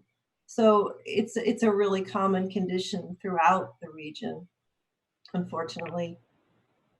All right. Okay, and Michelle, did you hear the response given by Mr. Hosbach regarding the issue of I guess soil compaction and infiltration that he discussed when I asked him questions about that? I did, yeah. Okay, and you agree with him that forest soil well, let me strike that. Is it the case that forest soil tends to be less compacted than, say, the soil that you would have underneath like a lawn? That's what research shows, yeah. When you measure how compact the soils are, yes. Okay. And the process of creating, of landscaping and changing the grade on a property in order to create yards and lawns in a development, does that have any kind of particular impact to those soils to make them more or less compacted? Right, because when you regrade the soils, you change the condition of the soils, you lose the macropores and micropores that Mr. Hosbach talked about. You change the nature of the soil, and so it doesn't absorb water as well as it used to. And that's where our engineering calculations often fall short, because we're working with methodologies that were developed in the 60s that haven't changed to reflect these conditions and to reflect that lawn is very different than forest and creates more runoff. That's one of the things we need to change. Okay. And even though they're using these outdated calculations, the numbers are still the 1.27 for the lawn and the 1.64 for the forest soil. Is that correct? Right. That's the numbers that are assumed by the applicant represent that you could take that much rainfall before any runoff occurs. And it's a lot of rainfall. Okay. Yeah. And you accept those numbers because they're still used, but in your view, that 1.27, if a reanalysis was done, could that potentially be even less successful at infiltration than is currently demonstrated by that 1.27 number? Objection. Yeah, there's Objection. considerable research to that. Yeah. If I may, Mr. Solicitor or Mr. President, we're dealing with the present code and the calculations that the present code requires. not some speculative or made up calculation formula. And on that basis, I would both object to the question and the response because it is not relevant in any way, shape, or form. Well, I would disagree to its relevance. I think you can take it for, based on Mr. Donahue's comment, you could take it for the weight that you wish to give it. But I think it's relevant to a clarification of the testimony that the witness provided regarding the differential between what you'd expect in the realistic expectation of the infiltration in these two different kinds of soils. And that's just a factual matter. So on that basis, I ask that the objection be overruled. Respectfully, this is not the only burden the applicant has is to comply with the code, period. Not some shifting burden or some new burden that you or your witnesses are attempting to impose. Thank you. I can move on, but if there's going to be a ruling, I'll wait. I forget the question at this moment, but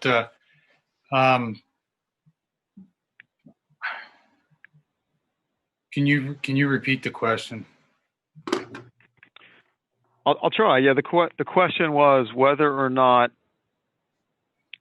based on the witness's statement that the 1.27 number that, well, first of all, let me retract that. Michelle, just describe what 1.27, what is the unit of measure there? What exactly does 1.27 represent? And what does the 1.64 represent specifically? So in doing the stormwater calculations, the applicant has selected land uses and associated engineering coefficients to represent those land uses. So the coefficient that the engineer selected to represent lawn basically assumes that no runoff will occur until about 1.27 inches of rain has occurred, that it absorbs a lot of water. By comparison, the coefficient selected by the applicant for forest, 1.64 inches of rain would occur before you get any runoff at all. And I raise the question because we can see from experience that our lawns generate runoff in less than 1.27 inches of rain. Runoff occurs sooner than that. And that's what the research supports. So it's a matter of the engineering coefficients that have been applied in the stormwater calculations. All right, and Michelle, the 17.8 million gallons of additional runoff per year that you specified, that's the number that you derive from the developer's analysis using the 1.27, correct? No, that's the number that compares impervious surfaces to forest over the course of an average year. Yeah. So that's just comparing impervious to the forest. All right. There's I about understand your impervious proposed. I understand your point, and we're not trying to say that compliance requires a different number than the 1.27, but what you are saying, Michelle, is that your expectation is that there could be objection. Counsel is now testifying for the witness. The witness answered the question. I respectfully suggest that we move on. Well, I just have one quick question. Where do I find coefficients in our code? I can't find them. I have my code book right here. So would somebody help me find out where that is? I think they'll be in the engineering handbook. They're in the appendix that aren't attached to the ordinance, to the book. All right. I'm prepared to move on, and in fact, that is my last series of questions for Ms. Adams. So if there are any questions for her from the board, she's available.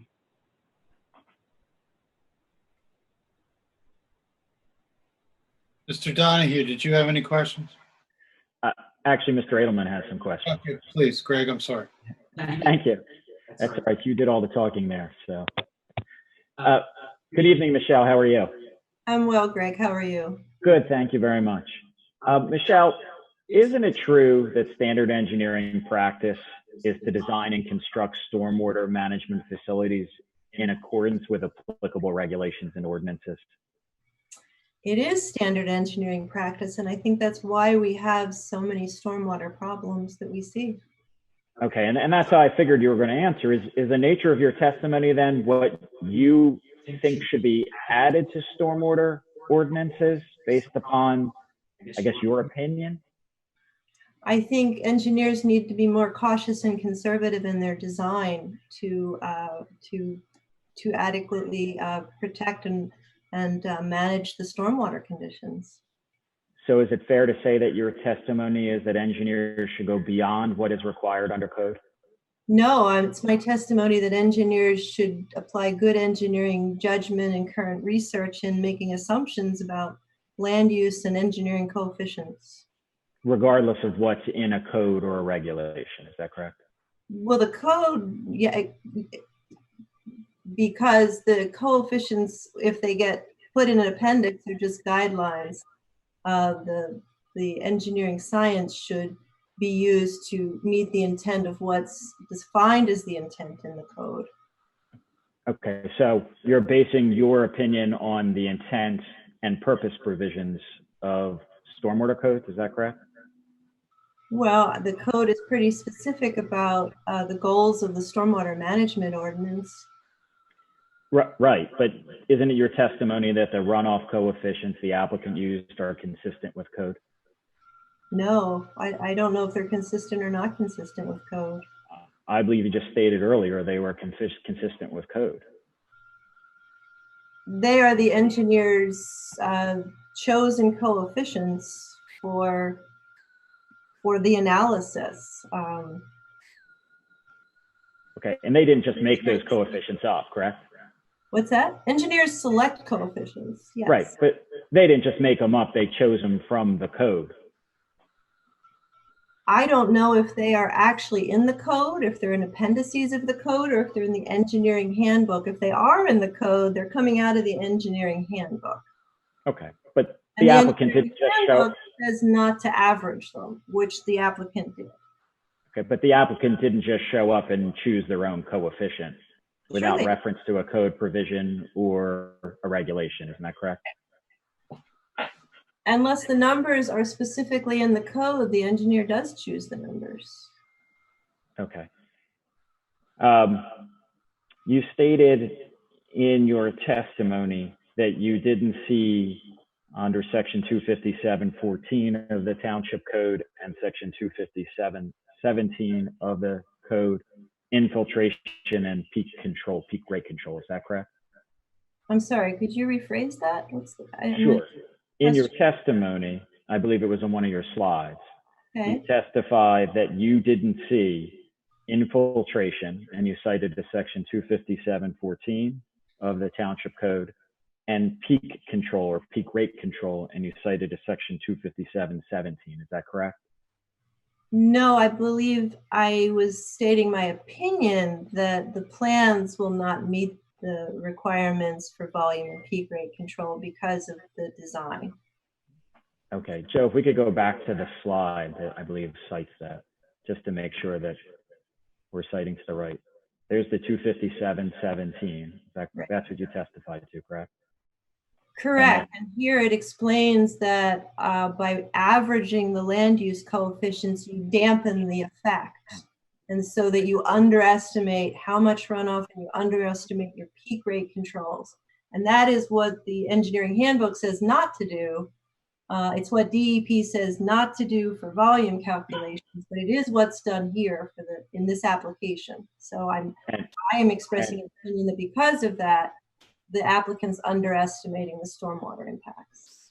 Isn't it true, though, that the applicant has to demonstrate stormwater peak rate control as well as volume reduction as part of its permit requirements? For DEP? For DEP and for the township. Yes, but what's interesting is that DEP doesn't do any technical review. DEP only confirms that the applicant has made a technically complete submission, and they totally rely on the applicant's engineering signature that everything is done correctly and meeting code. There's no technical review done on the stormwater by DEP or the Conservation District. They rely on the design engineer. Are you criticizing then DEP's process? I am lamenting that DEP does not have the resources to provide that review because they do not have the funding or staff to provide the engineering review. So unfortunately, it puts all the pressure on the municipalities to make sure that the stormwater requirements are met. But in order for the applicant to comply with code, don't they have to demonstrate the peak rate control as well as the volume reduction? That is the rule. Okay. And isn't it true in this case, the township engineer has reviewed the stormwater management plan and the stormwater management application? I understand that he has, yes. And isn't it true that the township engineer has determined that it complies with the township stormwater management code ordinance? I haven't seen that letter. I don't know. Have you not reviewed the township's review letters or the township engineer's review letters in connection with this proposed development? I've reviewed some of the review letters. I don't know if I've reviewed the most recent one. Okay. Would it surprise you if I told you the township engineer has approved the stormwater management plan for this project? Not at all. In your presentation, you made a broad generalization that there's going to be a lot more runoff because of the proposed development. Is that correct? I absolutely believe that. Right. And isn't that true of most developments? When you develop the ground, the runoff increases? You know, you would think so, but if you design the stormwater right, it doesn't have to be that way. And there are some representative developments that have managed to do that. So that was my next question. Isn't that the purpose of having stormwater management facilities, to reduce and control the runoff? Correct, and that's why the ordinance for Marple encourages, you know, managing water close to the source, maintaining the hydrologic regime, those goals that you want to keep. So let's talk about that. You cited to section 257-3 and 257-10 of the Marple Township Stormwater Management Ordinance. Isn't it true that section 257-3 is the purpose section and 257-10 are general requirements? I would have to go back and see the slides to know if those are the correct numbers, but I'm assuming. Sure. Correct. Yeah, if we can go back to them, Joe, if you want to go back to the one for 257-3. The purpose of the stormwater ordinance. Correct? Right, and that's correct. And isn't it true that the purpose isn't truly the meat of the regulations? It's what I would call the more fluffy aspect? Oh, I wouldn't call it fluffy at all. That's the intent. And if our engineering processes and calculations aren't meeting the intent, then we have a problem. So isn't intent general language? Well, it's the purpose of the code. Right, but is it a specific regulation? It doesn't tell you what coefficient or how much you have to reduce it by. It's a general intent. It's broad-based, isn't that correct? Oh, I'm not so sure I would agree. I've been in the Environmental Hearing Board where the intent of the Pennsylvania Clean Streams Law trumps whether or not the regulations have been met. Well, let's look at some of the language here then. Joe, I think if we could go back to one of the earlier slides right before this one. For instance, section 255-3B just says, promote non-structural best management practices. Would you agree with me that that's a general statement? Yes, it's a general statement. Okay, and if I look at the next section 257-3H, manage stormwater impacts close to the runoff source. Isn't that also a general statement? Correct. Okay, so these sections under a purpose, they're broad-based general statements, isn't that correct? Well, of course. Okay. Later in your testimony, you had a slide talking about steep slopes, and I believe you had testified that new slopes would be created in the basins. They'd be 3-to-1. Isn't that correct? That's what I had seen on the plans. Okay. Isn't it true that 3-to-1 slopes are permitted under the ordinance? They are permitted under the ordinance, but they are also susceptible to erosion, which was my point, and they're difficult to maintain. Okay, but they are permitted. They are permitted. Okay.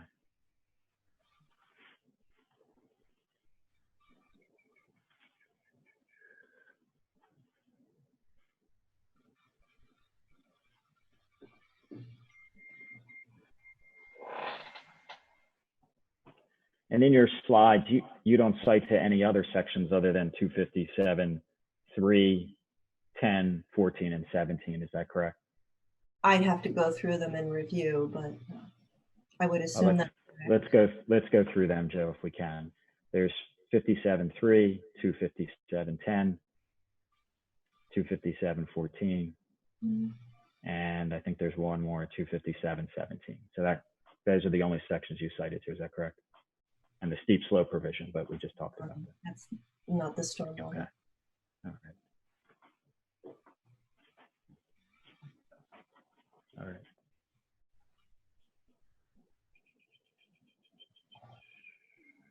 All right. I have no further questions. Thank you, Michelle. Thank you, Greg, and I appreciate the board's time tonight.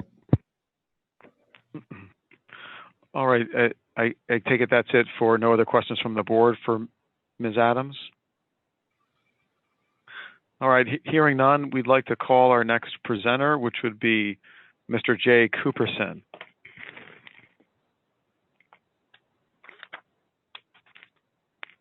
Mr. Cooperson, are you there?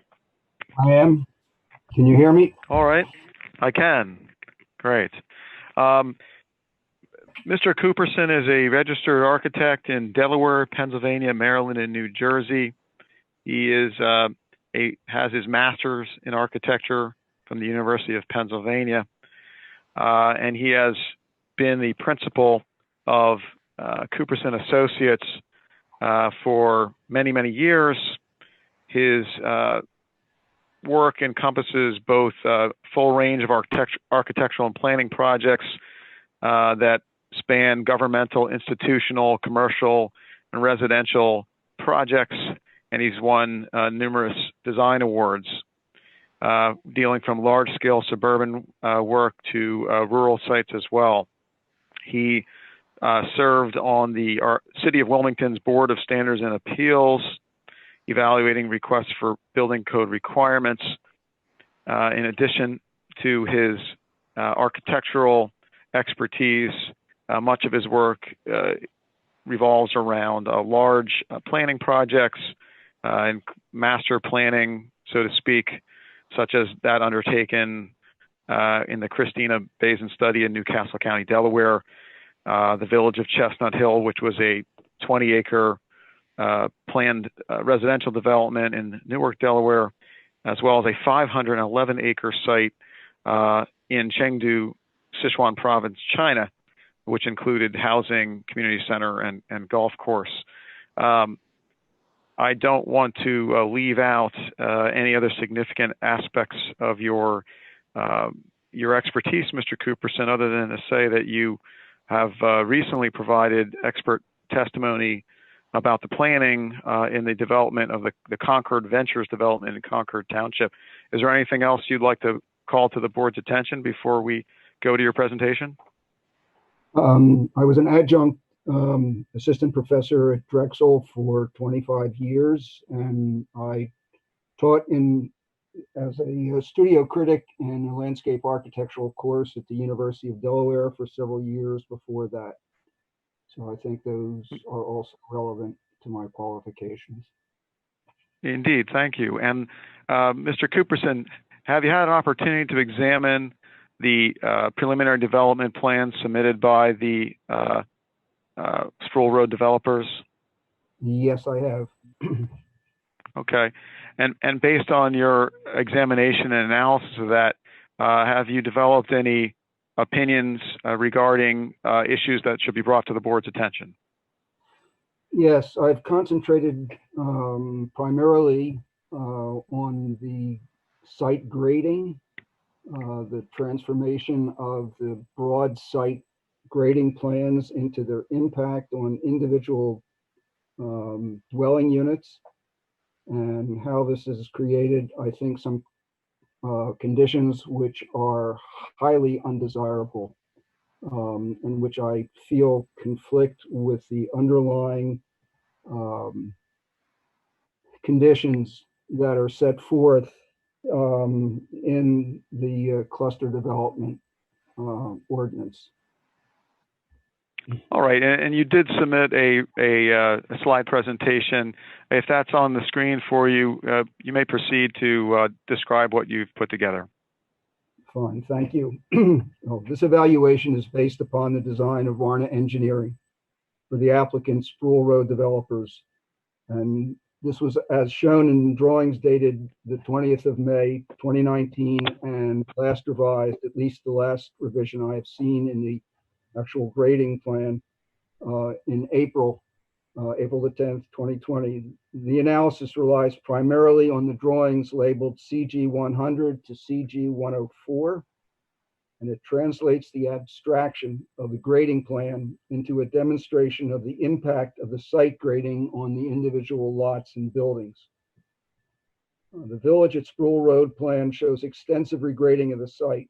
Marple's Township, Marple Township's Code, Chapter 300, zoning indicates in section 300-32 cluster development that it is the intent of this section to encourage a more attractive, varied arrangement of dwelling units and open space on a particular tract and encourage the preservation of views of open land.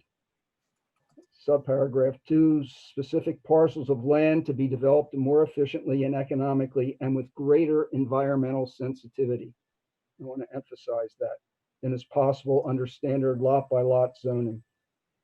Preservation of natural features such as tree masses, stream valleys, woodlands, scenic vistas, and other natural features that are appropriate for park, recreation, and/or other open spaces. The Village at Sproul Road's design does not meet these standards. No specific information is available about the size or configuration of the proposed housing, other than a footprint of the extent of construction and the floor elevations, both of which our drawings utilize, along with a conventional home building slope of 4 to 12. That's 4 vertical to 12 horizontal. So drawing number 1, which is in front of you right now, uses ARNA drawing CG 100 of the entire site. The houses in our detailed examination are circled, and you'll see those in a moment. Units with similar concerns are also demarcated. Of the 140 dwellings shown on the plan, at least 60 have problems of the type that we shall show. On the drawings that follow, additional earth moved to a site to achieve ARNA's proposed grading, that's fill, is shown in bright yellow. Earth moved from a site to meet proposed grading, cut, is shown in tan with dashed diagonal lines. May I have the next slide, please, Mr. Mastronardo? And these are some of the twin units. As I think you realize, the twin units are close to Reed Road. And drawings 2, 3, and 4 from CG 101 are of twin houses 2, 3, and 4 close to Reed Road. Drawing 2 shows the plan of the units and the location of the cross section that we have taken through TW3 and TW4 and partially through twin unit TW2. Drawing 3, you have the next slide, please. Shows a site section and elevation of the northeast side of twin 4 with a downward slope about 1 in 5. That's 5 horizontal to 1 vertical alongside the house. This slope, constructed on fill, appears reasonable at first view for outside access, from front to rear. But as drawing 4, next slide, shows a cross slope of almost 2 to 1, terminated by a retaining wall with a drop of almost 4 feet. This grading does not allow safe and easy access from front to rear, nor facilitate landscaping and maintenance. This is the only outside access TW4, the people who would dwell in this twin unit, would have to the rear of its property, of their property. Drawing 3, which I just showed, shows only a limited rear yard. Could you go back for a second, please? shows only a limited rear yard for twin unit number 4 before the relatively steep slope from the property line down to existing grade. A figure of the person in there gives you some idea of the slope. Drawing number 4, to go forward again, shows a swale, a sloped area over which water will flow between the units created by slopes from both twin unit 3 and twin 2 along the property line between them. This slope will create access, landscaping, and maintenance issues for the homeowners on either side of this little valley. The lighter line at the top, I don't know whether you can see my pointer. That's the slope at the top, and you can see how great the slope is from either of those units. Drawing number 5. Next.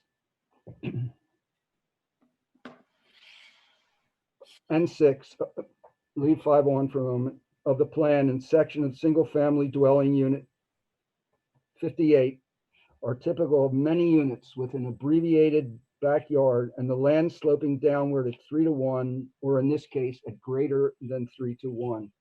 The next slide, please. And there you can see the slope. And the property line shows how little rear yard that unit has, given the footprint on the ARNA plan. Drawing 7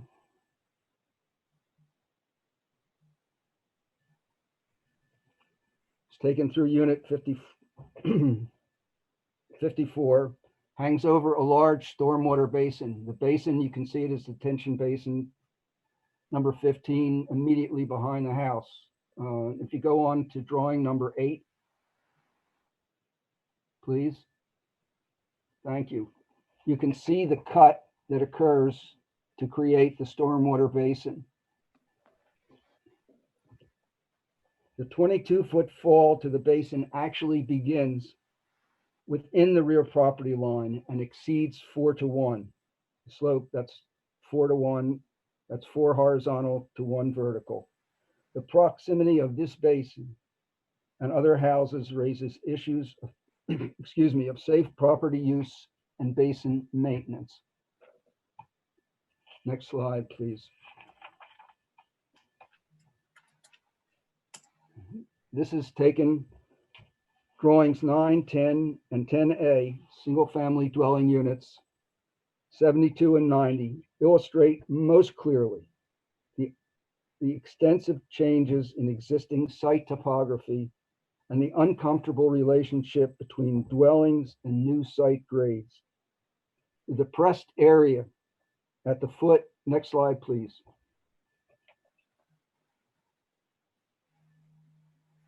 At the foot of single-family dwelling 72 was dubbed bioretention number 11 in earlier versions. It does not carry that name now, but this slide was initially prepared some time ago. But the grades do reflect what are the grades now on the plan. What are the soil conditions on which plants will be established in this area as much as 16 feet below existing grade?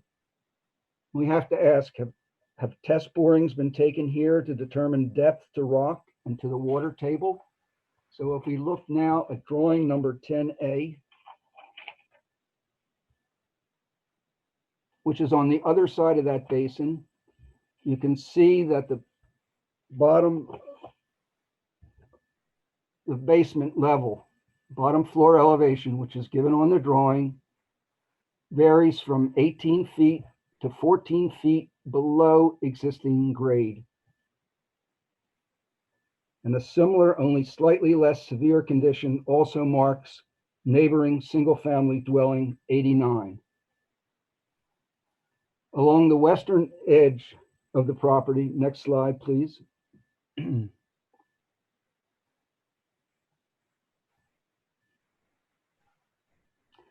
We took a section through single-family dwelling number 6. And next slide. Along the western edge of this property, the ARNA plan shows a long row of equally spaced single-family houses. Again, you can see the amount of cut that was necessary to create in their plan this group of houses. A strip of land, generally about 30 foot wide, separates the rear property line of the houses and the institutionally zoned land to the west. The strip accommodates a swale. However, 30 feet is not wide enough in all places to provide the grading needed to create the swale. This leads to conditions shown in drawings 11 and 12 of single-family dwelling 6. The basement level is below the level of the swale, and the rear exterior walls meet grade about 1.5 feet to 2 feet above the swale. The adequacy of the swale to keep the rear of the houses dry under heavy and sustained rainfall is questionable. The newly created slope on the far side of the swale will dominate the landscape. As pointed out, analysis indicates that at least 60 dwelling units have such site grading problems and or are uncomfortably close location in relation to proposed stormwater basins, bioretention areas, and swales. The drawings bear out graphically the concerns expressed by engineer Michelle Adams about slopes graded at 3:1 across the site. Slopes with inherent problems of erosion and sedimentation. Landscape design measures offered in the village plans do not rectify these problems. However important planning design may be, even for preliminary design, it will not change the uncomfortable relationship between the houses, and the form of the land itself. In many places, the closeness of the houses to each other, as well as to the stormwater management basins and swales, undercuts the possibility of achieving a grading plan in closer harmony with the site. As these drawings demonstrate, the plan fails to meet Marple Township's goal for cluster development, quote, a more attractive, varied arrangement of dwelling units and open space on a particular tract, and encourage the preservation of open lands with, again, quote, greater environmental sensitivity. And thank you, Mr. Mastinardo, for handling the slides. All right. Thank you. Thank you very much, Mr. Cooperson. Do any of the members of the board have questions for this presenter?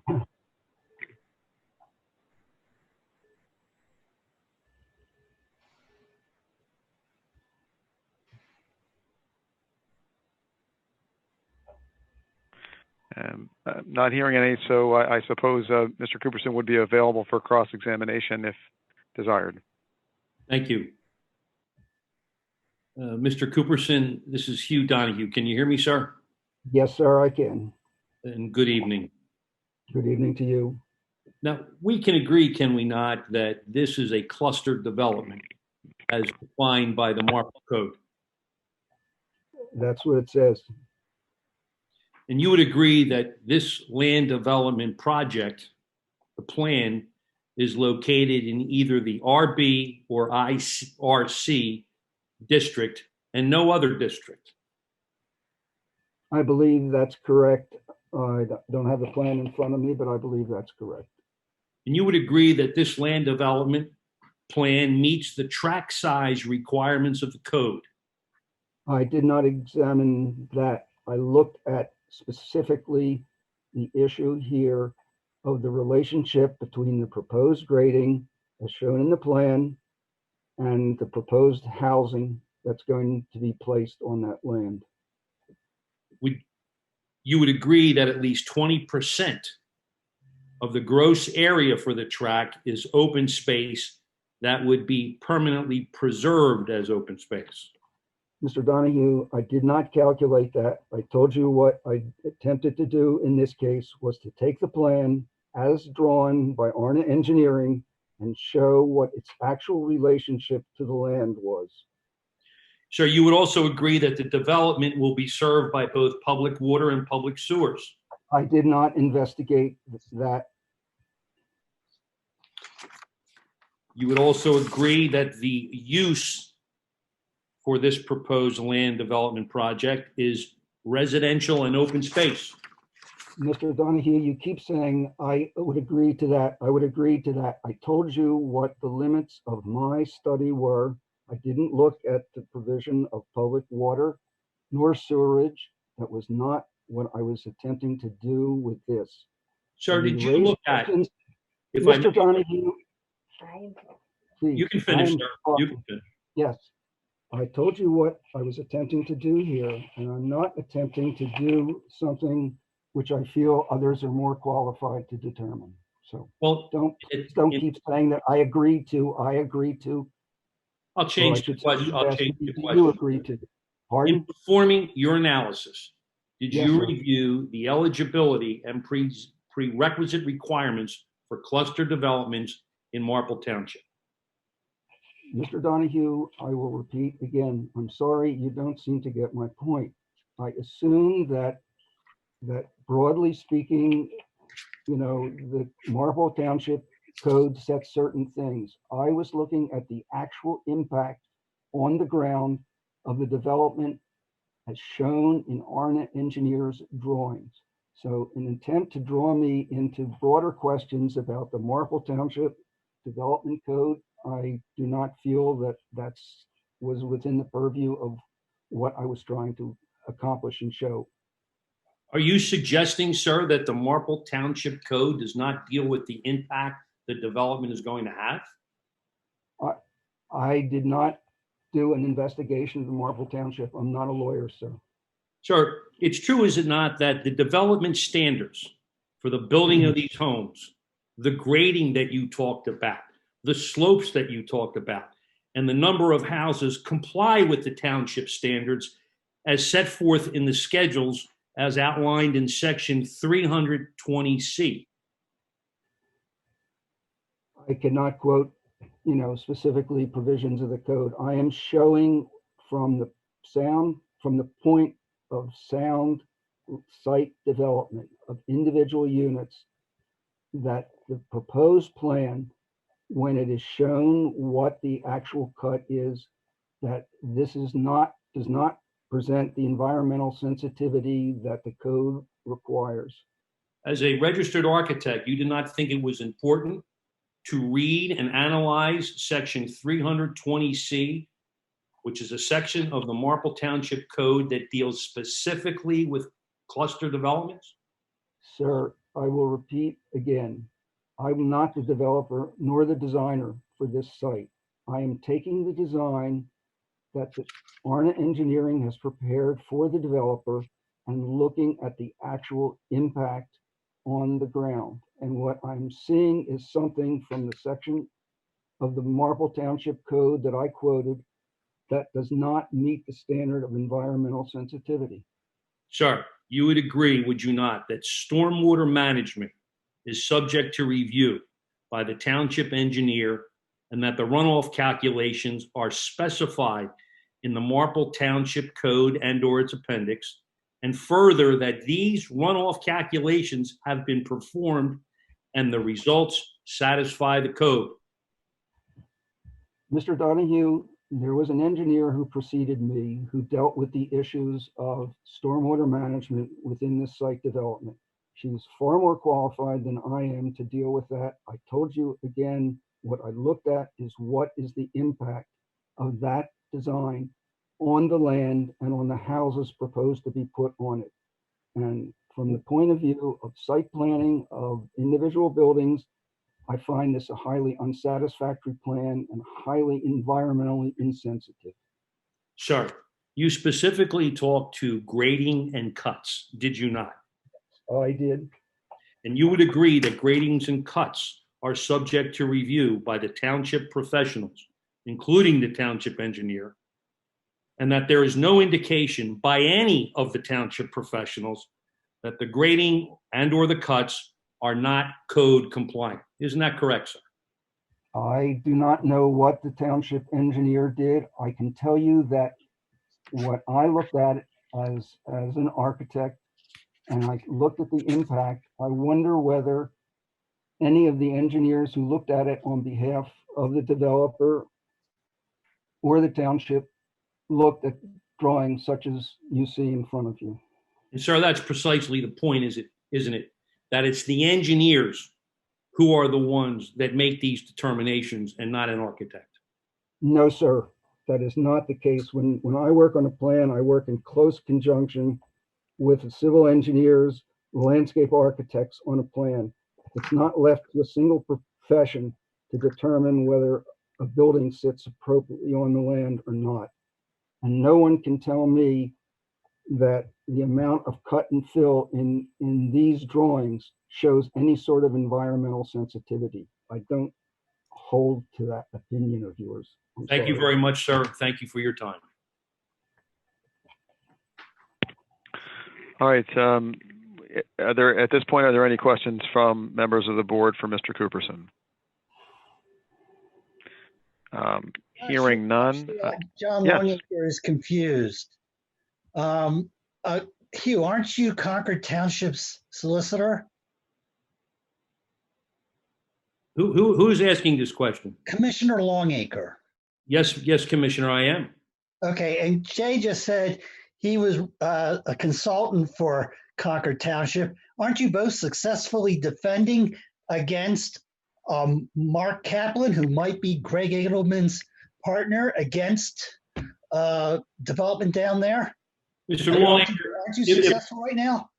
Mr. Longacre, if I may. It seems just a simple yes or no. No, it's not a simple yes or no, sir.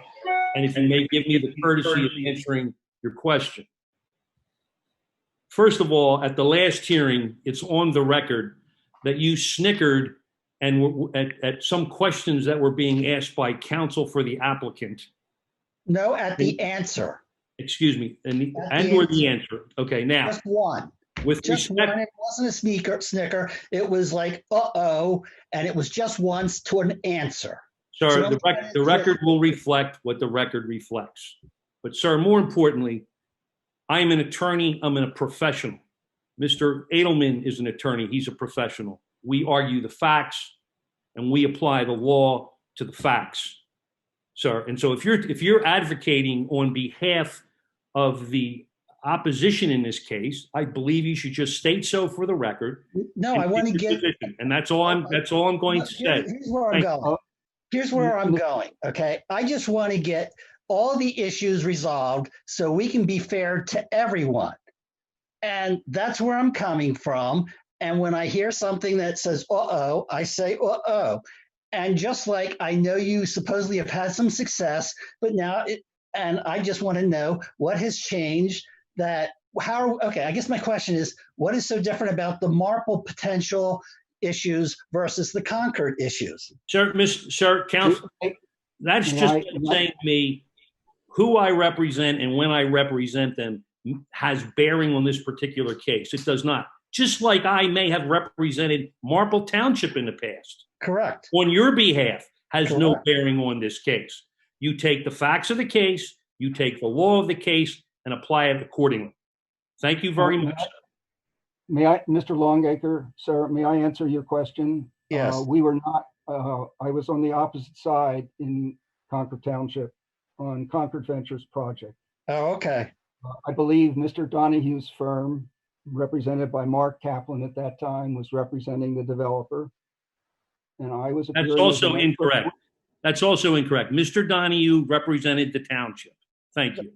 Not Mr. We were not present in any of the meetings. Why I was confused. Well, in any case, I'm not going to get into argument with Mr. Donahue as to whether if he's a Concord Township solicitor. He was not present at the meetings. They had a special appointed counsel, and I testified for the people who were protesting the Concord Ventures development in Concord Township. So, I think it's that we were not certainly on the same side as Mr. Kaplan and Mr. Edelman's firm. All right. Thank you. Are there any other questions for Mr. Cooperson?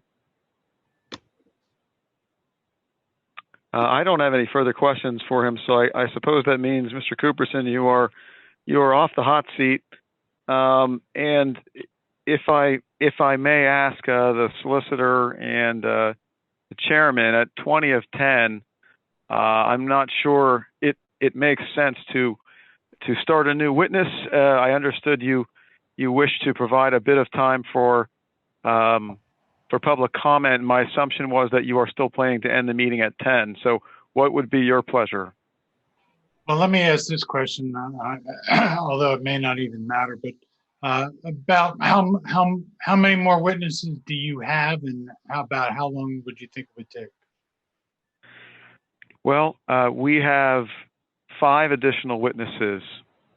They will not be taking as long. One of them will take about as long as what we've had with these 2. And then I think the remaining ones may be a little bit shorter. But we certainly are going to need, depending on the cross-exam, the bulk of an additional meeting to get our presentations complete. As a point of clarification, if I may, Mr. Solicitor, I thought at the beginning of this meeting, he indicated he had 4 witnesses to present. Now it appears as if he has 8 or 9. I'm not quite sure which. I'll answer that. At the beginning of the meeting, I was asked about. Let me stop. At the beginning of the meeting, you said Michelle Adams, Cooperson, LeBrake, and Rick Ray. That's what you told these people at the beginning of the meeting. The question was put to me as, who did you intend to present tonight? I didn't mention any additional witnesses because I knew for a fact we would not get to them. I was trying to allow an opportunity for Mr. Mastronardo to elevate to participant status the people who had a reasonable chance to present tonight. That's all. I probably have one witness who could do his direct in roughly 5 minutes. I don't know how much cross there would be for him. I don't know if you want to entertain that tonight or save that for the beginning of next time. My preference would be to start it at the beginning of the next meeting. But let's do that and move on to public comment. Thank you, Mr. Chairman. Larry, do you have public comment? I received no public comment, any emails or requests, but I do see Mr. Mastronardo probably sees them as well. We see a couple of the attendees have their hand up, so I'm assuming they would like to ask a question. Joe, you got them? Sure, and I will, I guess, if anyone else, I have 3 people with hands raised at the moment, but if anyone else would like to speak, please raise your hand, your virtual hand, since I can't really see your video. So you use the Zoom controls, raise your hand, and I'll allow you to talk, and you can unmute your mic. We'll go from there. So we'll start with Carol Morgan, and I'm going to take people off the panel as well as soon as this is done, as soon as I get Carol on.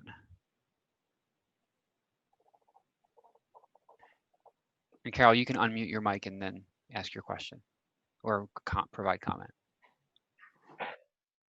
Again, this will be public comment. I don't know that answers need to be provided tonight, but you may if you want to.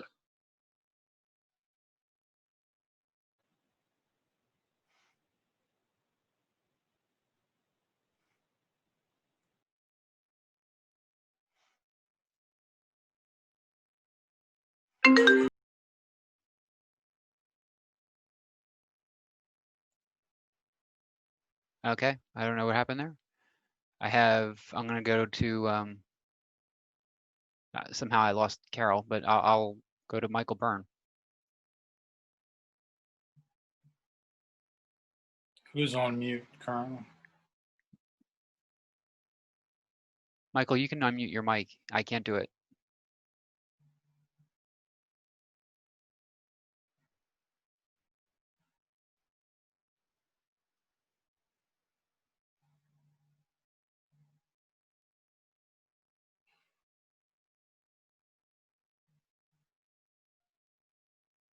Okay, I'll come back to you. I'm going to go to Ted, see if this works with Ted Ullman. Trying to unmute. Hello? Yes. Yeah, we can hear you, Ted. Yeah. Okay. So a while ago, thank you for taking my question. Quite some time ago, in the beginning, somebody was talking about the 8-foot deer fence. And I was just thinking about when I've been to the Tyler Arboretum, I'm thinking that fence is about 20 feet high. Can anybody tell me I'm wrong about that?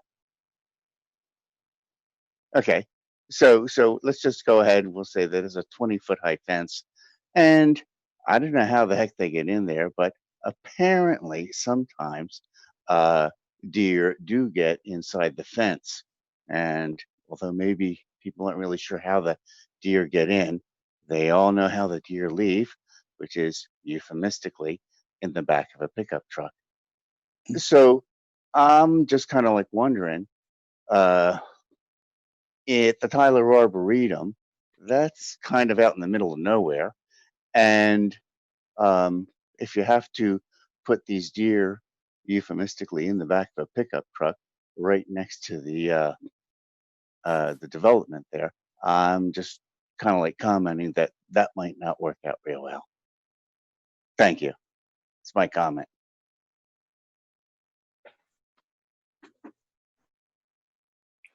Okay, next, Joe.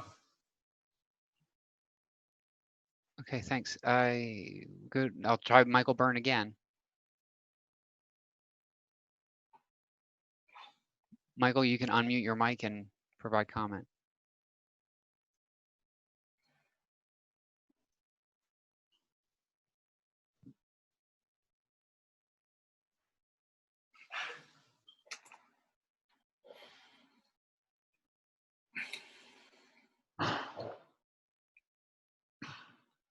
Hey, Joe, while we're waiting for Mike, I think Mr. Ray, Rick Ray is sharing his screen. Rick, could you Yeah, I'm please trying to. remove that? Yeah, I'm trying to get it off. Rick, if you hear us, please stop sharing the screen. I'm trying to figure out how to get out of this. We can hear you, Rick. Go ahead. He's gone. Okay. First of all, I was trying to make sure that I was able to be heard. We can hear you. This is my first time on the Zoom system. Go. My one question that concerns me. Whoa. Slow down. We thought Mr. Ray was a witness. I'm also a resident of town. Oh. Is there a problem? No, I just hope you identify. We want you to identify yourself so we know who's speaking, because you were identified previously as a witness. Expert. 1889 Spring Valley Drive in Marple. Okay. Resident. Yeah, you have 3 minutes. I'm wondering why the trees don't grow in the area of the landfill. And since there are no trees growing after many years, what's down there? And if there is approximately 2 feet of soil on the landfill, will those roots go down to the toxic soil? I'm not asking for an answer because I don't think any of you know. It's a rhetorical question for somebody to look into. Okay. Thank you.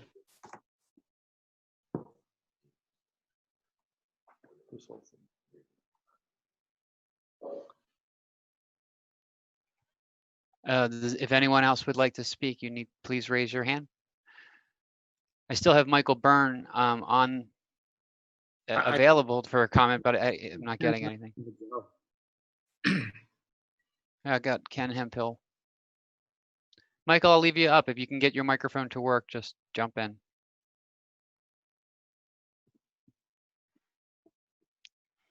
Ken, you're unmuted.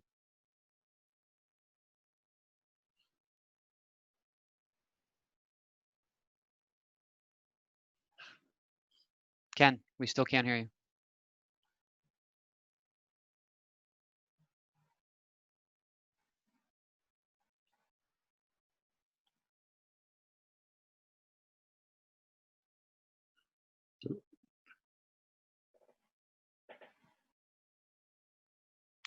All right, I'm gonna.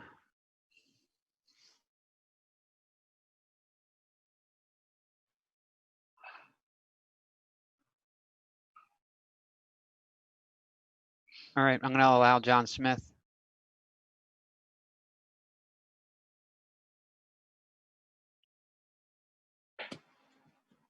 John.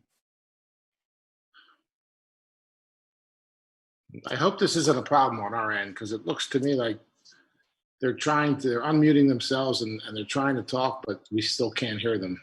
And then they're going back to mute. So, Well, I'm going to, let me see. Joe, can you hear me? I can hear him, yeah. I just had a quick procedural question.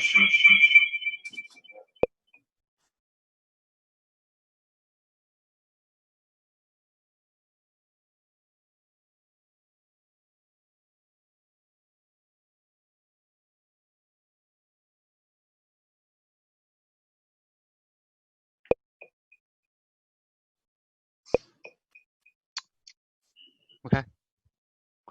The only comment that I would make is that we certainly can do that. We will not have an opportunity or a mechanism to broadcast that or the record it. I would have to talk to the school district and see what their availability is. So we can't commit to the school district as of yet, but certainly we'll look into it tomorrow morning. yeah, I think it would be way better to do something like that live the last meeting, because obviously there's a lot of technical difficulties here with this meeting tonight. Understood. I'll Thank check with the school district tomorrow to see. Well, before we adjourn this meeting, I'll just need a date. Thank you. Thanks, John.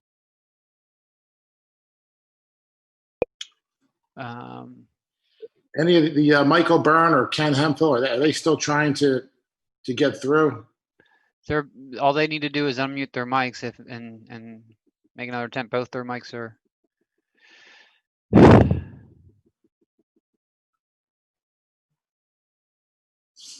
Yeah, there's nothing else I can do on this end. Well, I can. Here's what I can try. Let's see what I try. It looks like Ken is unmuted. Why? But for some reason we can't hear him. Hey, Joe, can Let's we start try? with, I promoted Michael to a panelist. Let's see if that works. Michael, unmute your mic and. Hey, Joe, that was me in the last comment.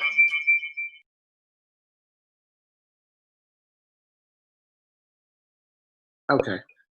Okay. People are logged in more than once, so. Yeah. Yeah. That would explain the echo.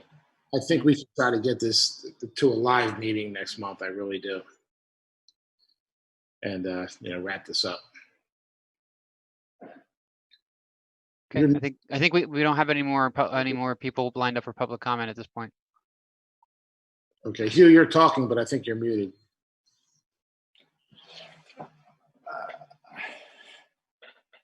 Okay. Well, do we want to adjourn? Well, yeah, before we do that though, do we want to set the meeting date? Do we want to do it the Monday after the regular meeting again, which would be, I guess your regular meeting, is that going to be Wednesday because of No, our regular meeting, I believe, is November the 9th. Correct. Be after the election.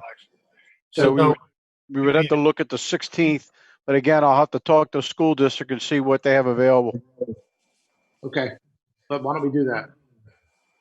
Can I, one issue with just potential people, witnesses, et cetera, that may want, how are we going to overcome the health issue? Because some of our folks may be Good question. predisposed to some health issues, and putting them in such a position I don't think is fair, especially in light of the fact that we've been doing this by Zoom over the course of, how many months now? Yeah. Well, I feel like we had some technical difficulties tonight that may have prevented some people from participating, but that may not be true. Things like Ken got through. Is there anyone that didn't get through? That signed up to speak?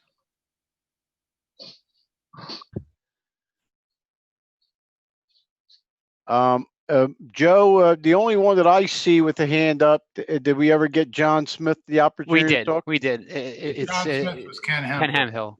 Okay. Logged in twice. Yeah, okay. Mr. Rufo, there is nobody else. As long as we can get through in this format, I'm fine with keeping it in this format. My concern was that I thought people potentially weren't able to get through, but it looks like we may have solved that problem.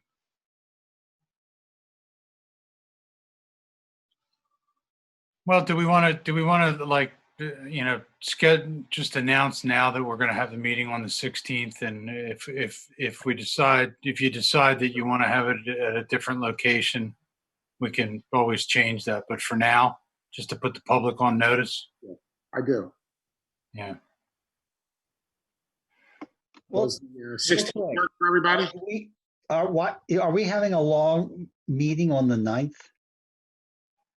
Why don't you do everything on the 9th if we're not having a long meeting and have witnesses there? That gives everybody time to look at and really make a fair decision. John, we have a budget to do. Yeah, we got a lot going on. We should do this separately, I think. Okay, just remember, Mr. Fortino said that he may have as many as 5 witnesses, and then I'm assuming that members of the public will probably want to speak at the last meeting. May not be speaking now. So, And I assume we'll use every bit of the 3 hours. That's my point. I agree. Mr. President, could you ask Mr. Fiorentino who exactly the witnesses are going to be? That way we can streamline any questions to expedite this thing and make it more efficient. That makes sense. Yep, we should get clarification as to who his witnesses are going to be before the meeting. Is he still on? Well, can we reach out to him? If he's not on, let's reach out to him. We'll deal with it in between. And find out who his witnesses are going to be. And so everybody knows what the topics are too, so that it can get moved faster. Agreed. Okay. Okay. Okay, for all the interested parties, I'll have this recording hopefully live for the website for those who want to download it sometime midday tomorrow. And I'll do my best to have it up on the cable channel by the end of the day, definitely by Wednesday. Thank you. Great. Thanks, folks. Meeting adjourned. Good night. Thank you. Very much for your time. Have a good night.